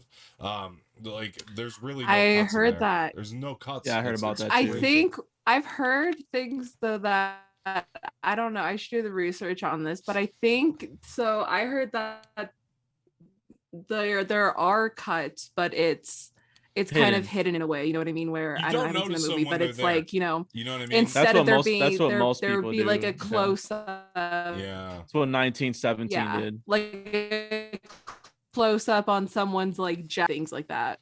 Yeah, exactly. To make it look that way, you know what I mean? Well, exactly. Yeah, it's like Birdman, right? Like Birdman actually does have. I was gonna say Birdman's great. It doesn't look or feel that Birdman way, but it actually has a lot. Like it's crazy that when the actors talk about it, or I've heard the actors talk about it. Not so much. And then 1917 too, right? Yeah, but 1917, even though it's impressive as hell. But the thing with 1917 is like there's a very blatant cut in that movie. You know the one I'm talking about. There's a very blatant cut in that movie. It doesn't feel like it's trying to hide it as well. You know what I mean? Even though it's impressive as hell. Like honestly, I love 1917. It was one of my favorite movies of that year. But it's it just doesn't feel like it knows what it is. You know what I mean? It knows that it's like one of these movies that I'm so happy that it won Best Picture. Honestly, though, because I'm like Sam Mendes already got one. So we don't need to do this again. Like, even though it was a good movie, but it wasn't Parasite, like or Once Upon a Time. Oh my god. Yeah, like, I mean, Parasite I would put highly above. I mean, 1917. I love 1917. That was like one thing. My dad always picks the more traditional Oscar movie, and I'm more of the artsy like film, like I don't know, college student, film school. What's Sam Mendes' best picture? Is it American Beauty? Is that it? Nah. Which one is it? I don't. Road to Perdition, I think, probably be my favorite. You won Best Picture from that?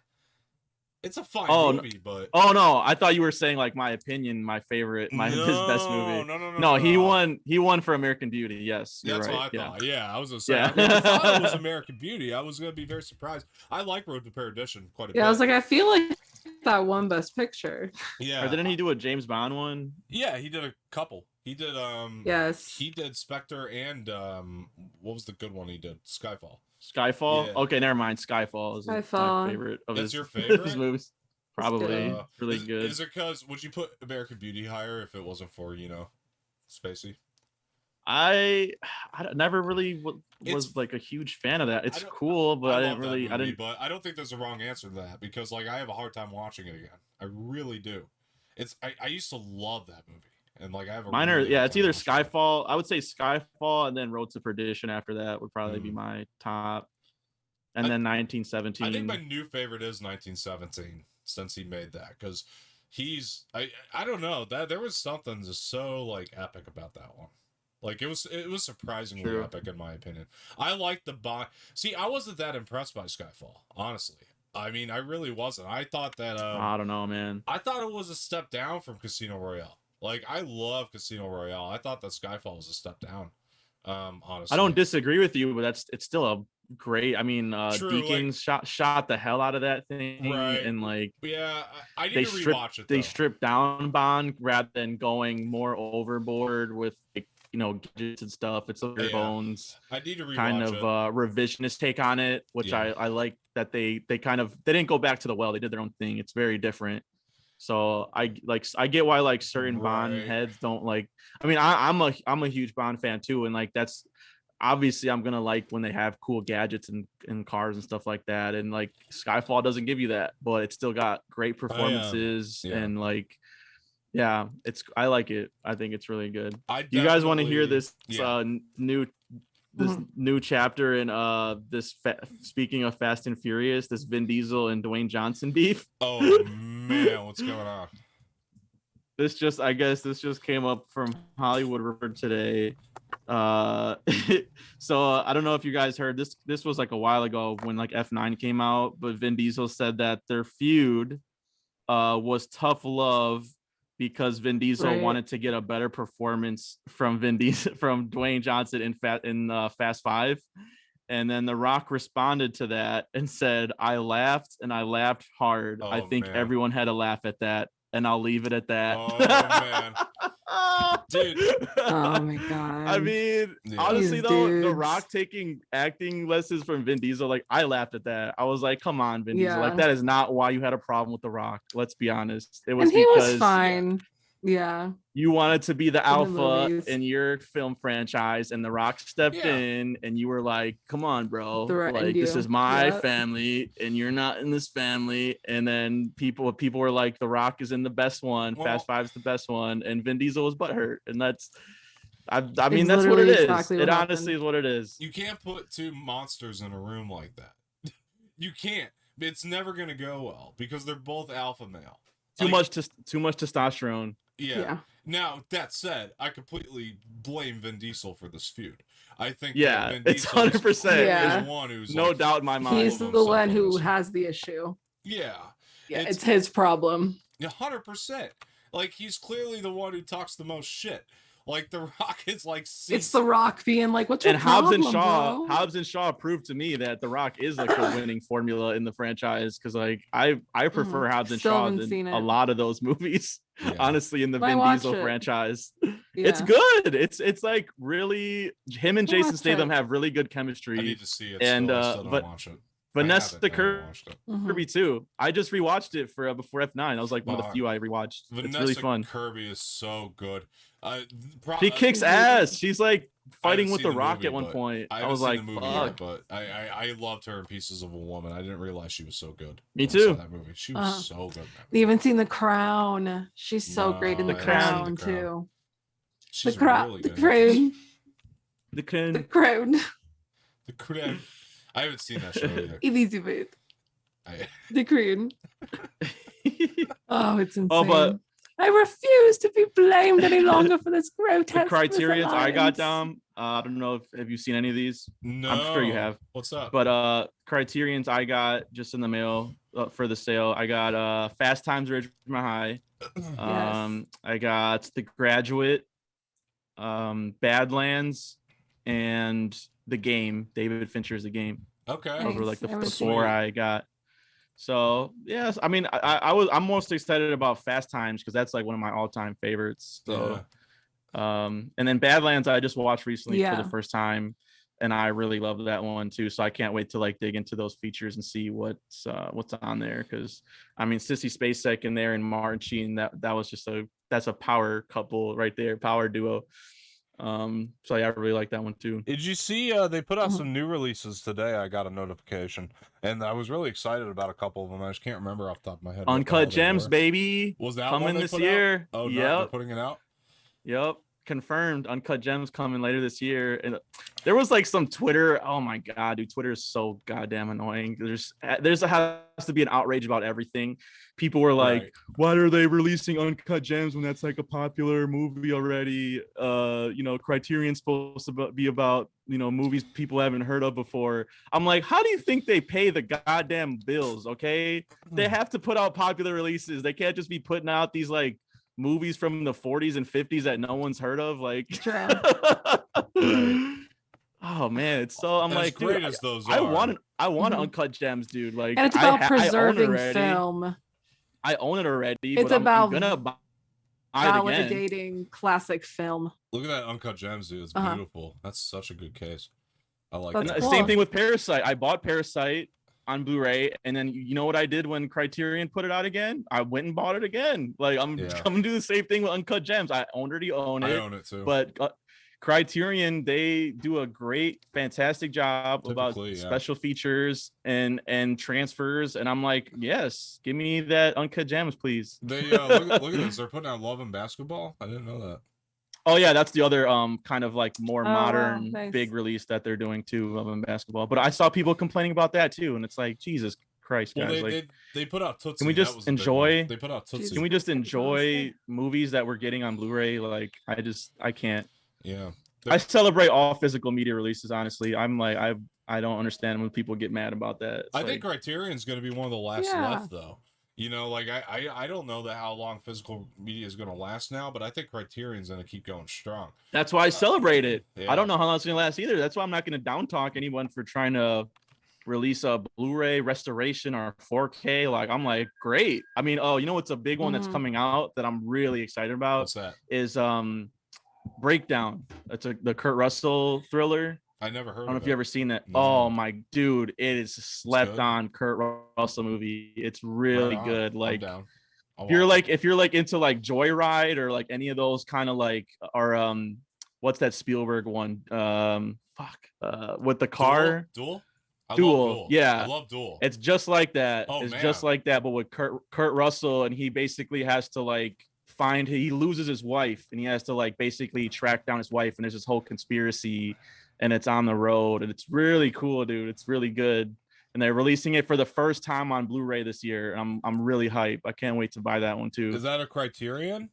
Or is that Blu-ray? No, it's I forget what company's doing it, but the set looks like really nice. Like, it comes with a bunch of stuff, and like they're really doing it. You know what I mean? They're really releasing it. It's called Breakdown. Giving it the treatment it deserves. Breakdown. JT Walsh is in it. He's really good. So yeah, it's a really slept on. It's probably one of Kurt Russell's last good ones, like in the 90s, his last like gasp of action and thriller movies. Yeah. Solid one. Let's take a look at this real quick. Let's see. I have never heard of this. This is it?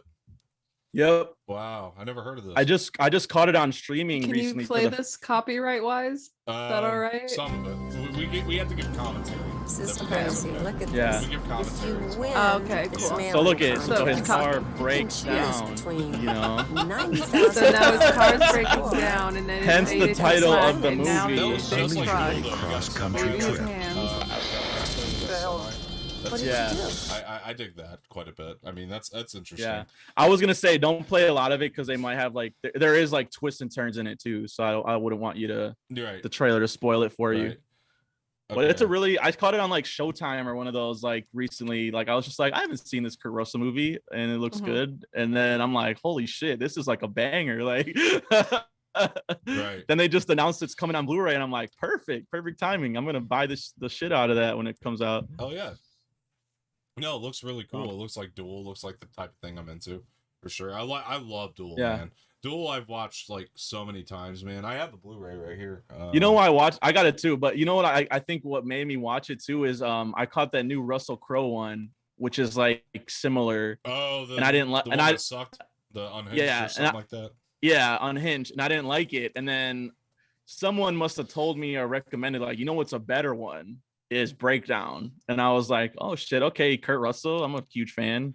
Yeah. So yeah, Breakdown's like the better version of that Russell Crowe one, and it's on par with Duel. I like Duel a lot as well. Duel's really good. Oh, I'm 100% willing to check it out for sure.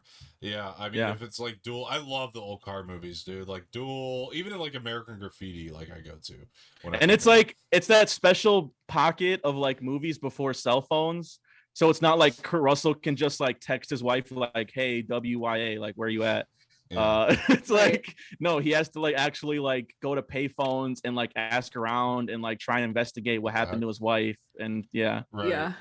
Yeah. That, oh my gosh, real quick. I finished like a couple weeks ago a full rewatch of The Nanny on HBO Max. And that is the thing that like it was in the like mid to late 90s where at the later seasons they get kind of like bigger cell phones, but it's a whole thing where they can't use it. But again, I noticed that so many times where like so many of these problems would be solved if they just had a cell phone. Cell phones ruined everything. If they just cell phones ruined everything in movies. Call somebody, that's one of the problems. Contacts. That's one of the problems in the Russell Crowe one. The Russell Crowe one suffers from modern cell phones really bad. Yeah. Duel has a big cell phone problem. Like so many things could have been solved in Duel. Dude, 911. All of your problems would be solved if each other had a cell phone. When he tries to go to the payphone in Duel, and then he crashes right through it. Right, it's like, dude, you call 911. Every time someone gets lost, can't call someone. Have you seen Duel? Sam? Doesn't remember someone's phone number. I haven't. I have no idea even what that is. It's it's Spielberg's first movie ever. It's first movie. Okay, I've never heard of it. Sorry. Wow, no, it's fine. I was just curious if you'd seen it. It's like really Jaws. It's like Jaws with cars. Yeah. It's got weird. That like, thriller like feel to it. It's really really fucking cool. And I really think that like they that was like the blueprint for Jaws. I think that like made it. That was like the rehearsal or like maybe what made him get hired for Jaws. That's Duel right here. Look at this. So sick, and it's like all practical, dude. Yeah, look at that. You before CGI. That ain't that Fast and Furious. That's not that Fast and Furious shit by any means. Yeah,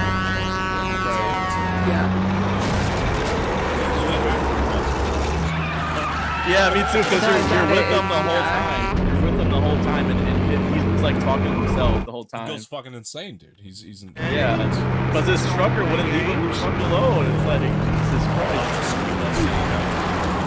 I started like touching the kids. It's like you couldn't get away with that now. Yeah. But every time I watch it, but he's trying to save them. Oh my god! Like, get back in the bus, please. Please, come on, back in the bus. Yeah, I know he was having a bad day.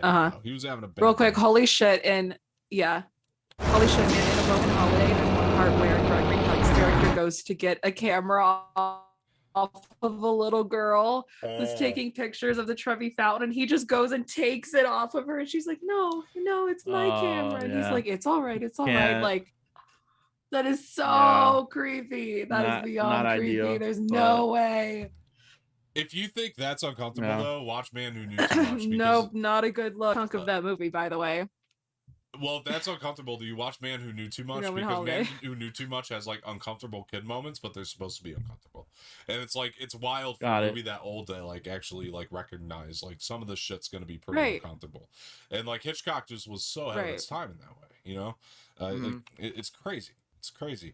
Well, like I don't think Spielberg was thinking of that. It's like we're gonna have this man touch these kids. It was weird. You couldn't get away with it. No, it was like we need to get them out of the way, like push them, like push them exactly. Because honestly, otherwise they're gonna be some dead kids. And honestly, and honestly though, when you assess the scene, he had no other choice. It wasn't like, maliciously intended. No, absolutely not. I don't think so. But the guy was just having a bad day. He was being a total dick to these kids about getting out of the way. And I get it. It's like it works for the moment, but it was just very like it was just, every time I watch it for some reason I get uncomfortable. I don't know why. It's like we've kind of come to that place as I never even thought about it before you brought it up. I don't know what that says about me, but I don't know why. It never used to bother me in the movie, but for some reason I think we've gotten to that place in society to where we're just more wary of these things. So now when I see it, it's just so like, I don't know. Yeah, I know what you mean. It's an odd choice, but it was okay for the time. I mean, don't get me wrong. It's more in front of our face. Doesn't ruin the movie. It's just it's one of those things, you know. It's like you watch old movies, and there's those scenes, you know, that you just couldn't do to that. It happens all the fucking time anymore. Yeah, I feel like. And again, it's not maliciously intended. Right. Right, but I mean, speaking of disturbing shit, I mean that trailer with the new John Boyega movie that's coming up. Did you guys watch that shit? I can't remember the name of it. Why can't I remember the name of it? It looked like whatever. Really? Naked Singularity. Honestly, for me. I think that's the awful title, though. I'll say if you want to criticize something, that's a naked singularity. Someone trying to start a lawnmower? Yeah, I know. I heard something. Did you hear that? I think it looked pretty good though too. I'm with you, Dom. I'm excited for it. Yeah, I like seeing Boyega doing this type of stuff. You know what I mean? Yeah. To me, a movie I still need to watch and I own it. I still need. Thanks. A movie I still need to watch and I own it and I haven't watched it yet is fucking what's the movie? It's Detroit. I need to watch Detroit, dude. I'm a huge Catherine Bigelow fan. I don't know why I haven't popped it on it. I didn't like it. That's one of her weakest ones, honestly. I heard what's his I'm name? a big Catherine Bigelow fan too, though. But I it's not great, dude. What movies do you like, great. Catherine Bigelow? Which ones? Hurt Locker. Oh yeah. Great. Oh yeah. Point Break. Fuck, why am I blanking right now? Point Break, obviously, yeah. Point Break, yeah. But yeah, she's great, but like I don't know, this one it was like one of those like it looks like one of those rabbit hole movies where it's like this guy gets kind of caught in this conspiracy or whatever, you know what I mean? He's trying to do good, but I feel like he gets caught in this. John Boyega playing this lawyer. You think this movie looks that way? Yeah. Where it's like, isn't it like he's a lawyer trying to stand up for good, but then he gets caught in this kind of like criminal underworld type of thing. Yeah. I always like those type of movies. And then I was just talking, I think, on Saturday Matinee about Olivia Cook, and because Edwin, one of his best movies of the year, had Olivia Cook in it, and I never even heard of it. But we're both like really big fans of her, so I'm excited to see her. I hate Ready Player One, but I love her in that movie. If that says anything, because I think she's the best part of it. I mean, really, she's really good. She's so Bill good. Skarsgård, Ed Screen. Yeah, Bill Skarsgård's in the movie. That looks, dude. Did you see the one last year on Netflix? Tim Blake Nelson. Oh yeah, I love Tim Blake Nelson. I watched Oh Brother Where Art Thou, by the way, the other day again. Great. It is a good cast, I will say. Good cast. Yeah, I mean, did you? I haven't seen that movie. I want to see it. Oh Brother Where Art Thou? It's great. It's great. Yeah. Oh, it's so phenomenal. It's one of the Coen Brothers' best. Coen Brothers. I think so too. Yeah. It's one of my favorites. He was a toad. I love that scene. That's one of my favorite moments. Tim Blake Nelson kills. But the ones I've seen, I loved. Coen Brothers. I love Fargo. Fargo's phenomenal. Fargo's great. Yeah. I even like True Grit, and I like the original as well. I like them both. I like True Grit. True Grit's so good. So good. It's a good remake, dude. It's one of those remakes. True Grit. I read the movie. You saw it? It's a solid movie. Yeah. Do you remember like when Haley Steinfeld was a big deal? I was gonna say that's one of her first ones, right? Haley Steinfeld. She won the Oscar, right? I think that was the first. She was nominated. She was nominated. She's one of the youngest to be nominated, right? Yeah. That's why it was a big deal. Oscars loves to do that every once in a while, like Haley Joel Osment being nominated for Sixth Sense and stuff. But like Haley Steinfeld's clearly deserved in that movie. Like she is so both of them. Yeah, both of them. They're really good. Yeah. She's so good. Haley Joel Osment as well. Every once in a while, a kid just knocks it out of the park. Abigail Breslin, right, is the youngest to win, though, if I'm not mistaken, for Little Miss Sunshine. I don't think she won either. I thought she won. No, someone else won earlier. It was a lot earlier. They just like nominating them, but they don't ever give it to them because it's like they feel like a kid has won one supporting actress. I want to say. Did you watch? It also because I was looking at the writer and director is Chase Palmer. He hasn't directed anything before, but he wrote the first It movie with Bill Skarsgård, and that's a really good. I mean, that's one of the best modern horror movies in my opinion. Did you guys watch the Skarsgård to come out like movie major horror? The Devil All the Time. Did you watch that one? I thought that was good. So good, man. It was so underrated. Why did people hate that movie? I don't understand it. That movie got trashed. I know. in the reviews, and I'm like Stan got fat. Yeah, the cast was insane. Tom Holland, Sebastian Stan. Tom Holland's best performance is The Devil. Seriously, I would put it. I would too. Yeah, that movie. It was so good, and so like the twist in that movie like had me on the edge of my bed, dude. Like fucking, what is gonna happen next? Dude, Pattinson's performance is like, it gets under your skin, bro. Like that's one of those performances that really creeps you out. See, that was the only part that I didn't like in it, was Pattinson. Really? That's the one criticism I agree with, is that his accent was weird as hell, and I didn't understand what he was trying to go for. It kind of reminded me of everything else pretty much worked for me except for that. It kind of reminded me of did you see this one, There Will Be Blood, the PTA movie? Like, oh, of course, yeah. It reminded me of that Paul Dano thing. Remember how creepy Paul Dano was in that? It's not quite as good, but it reminded me of that. It was like of the same. I just think it was the accent. I think the accent work was shoddy, and like that's like a big thing with me. If it's not genuine, I don't buy it. But Paul Dano, yeah, he's one of the best. I'll give you this: Pattinson's definitely not the best part of that one. Like he's not the highlight by any means. But he's really good in my opinion. But Sebastian Stan, people love him though. That's like one part that people were praising when that came out, really? And I was like, really? People hated the movie, but they were like, go see it for Pattinson. And I'm like, really? That's what people liked about this more than anything? I think he's part of the great ensemble, but he's not the highlight. Like, I think Tom Holland's performance needs to be recognized more. In movie. I mean, they tried to do it again in Cherry, and they couldn't capture it again. Right. He's way better in Devil All the Time. Of course, dude, because it's actually like fucking dark and gritty. Like it doesn't. Yeah, it's a good script. It's a better script than Cherry. Good script. You got that, and like I said, Sebastian Stan got fat for that movie. Like he did, dude. He gained the actual weight, and like he didn't get any love at all. And he's great in the movie. He's so good in that movie. And who was the other ones? There were so many good actors. I mean, was David Harbour in that one? No, it wasn't David Harbour. You know what I'm thinking of? Jason Clarke, in one of the better performances I've seen from him in a while in that movie. Because he hasn't been good since another Catherine Bigelow, Zero Dark 30. That was the last great Jason Clarke performance before that. Jason Clarke, you're right. Yeah. Haley Bennett's really good. What's his name from Harry Potter, who played Dudley? Right, Harry Melling. He's been popping up in a lot of shit. He's become a really good actor. Out of nowhere. Did you see him in the Buster Scruggs, the Coen Brothers one? Because that movie, I haven't seen that one. It's kind of slept on too. Like it's not as good as like Devil All the Time, nor is it like one of the better Coen Brothers movies by any means.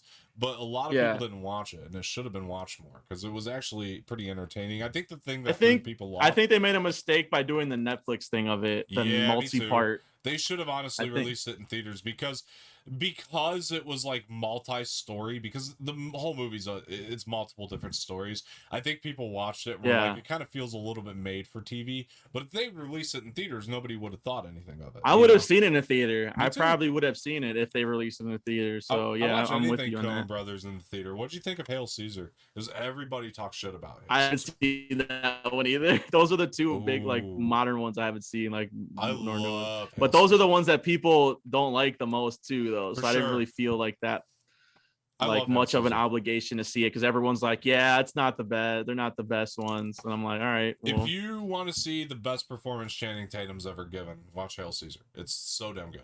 He's so good. Oh, I thought you were gonna say This Is the End. I mean, come on, This Is the End. I call him Channing Tatum. As the Gimp. On the Jump Streets, come on. Oh, he's great in Jump Street, but I think that like he actually showed like a lot of range in Hail Caesar. Like he has an actual like dance number in there, and not like step up dance number. It's like a 1950s. Not Magic Mike. Not Magic Mike dance number. This one's very 1950s. Like it feels like really like he worked hard. Logan Lucky, another good Channing Tatum one. Yeah. Logan Lucky. Here's the thing. You guys got to see that new Soderbergh, dude. No Sudden Move. I do, man. That's such a good one. I know. I don't know. We're on HBO Max. I don't know why I haven't watched it yet, honestly. I don't have a good excuse. I have been with my nieces and nephews for the past week or so, and I've been working on getting things transferred over. I don't want to give away my top 5 of the year, but I mean, it might have been on an episode. That's all I'm going to say. It might have been mentioned. Yeah. I'm sure it was. Even Mark fucking liked really that good. one. I was surprised. Like Mark doesn't like anything that's like in the Soderbergh. Dude, Soderbergh making crime movies. That's like, to me, that's his bag. Like if he cannot go wrong when he does that subgenre of like crime, like that genre.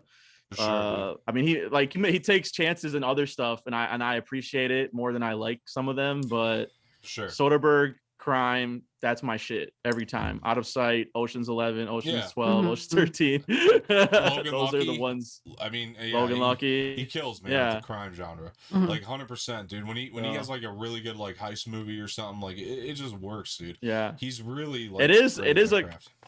It's not like a heist, but there is like enough twists and turns that it makes you feel like you're watching like one of those like Logan, like, you know what I mean? That's like his signature, like you think you know what's going on, but you don't know what's going on. Well, dude, I'm excited really don't. For the cast alone. Don Cheadle, Benicio del Toro. I mean, I'm excited for that alone. Cast is insane. Brandon Fraser's back. I'm like, yes, let's go. Man, I got Fraser's in there, man. I gotta stick it out. It's not enough. He's not in a ton, but like just seeing him on screen again made me happy. I gotta say. I'm sure, 100%.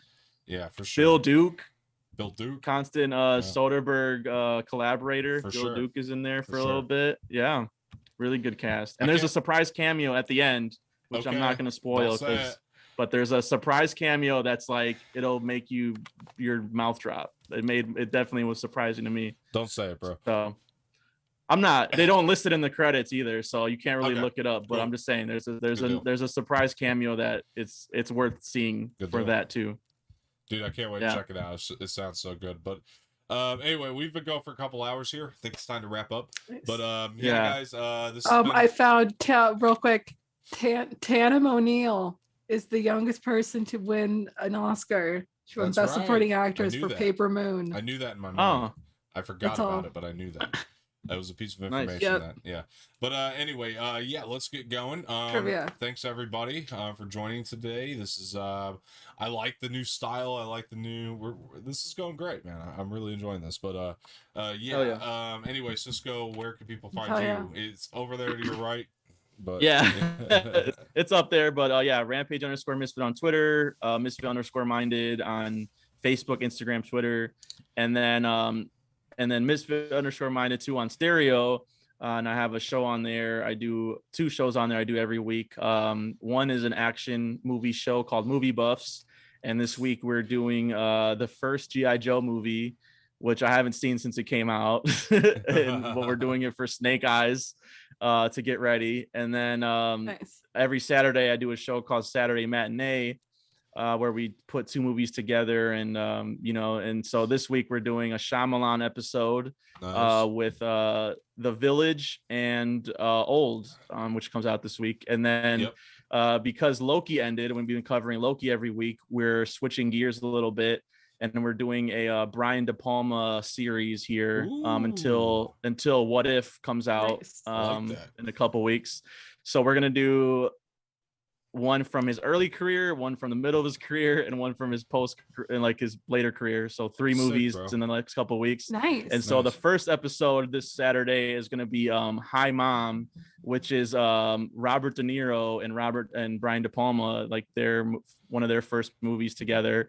And Brian De Palma worked with De Niro before Scorsese, so I'm really interested to see what kind of film. I heard it's like voyeuristic and creepy and weird, and I'm just ready to dig into that, honestly. So that's and obviously here too, under all the links there, Anorak's official for this show every week. So awesome, man.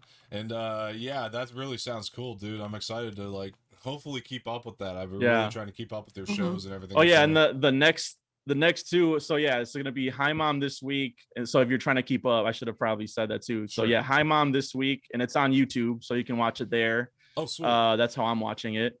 The whole thing's on YouTube. I'm like, great. that was the hardest one to find, honestly. And then Obsession is next week. Nice. And then the third one, Passion, which is it's Rachel McAdams and Naomi Rapace, whatever. Yeah, Passion's interesting. Pace.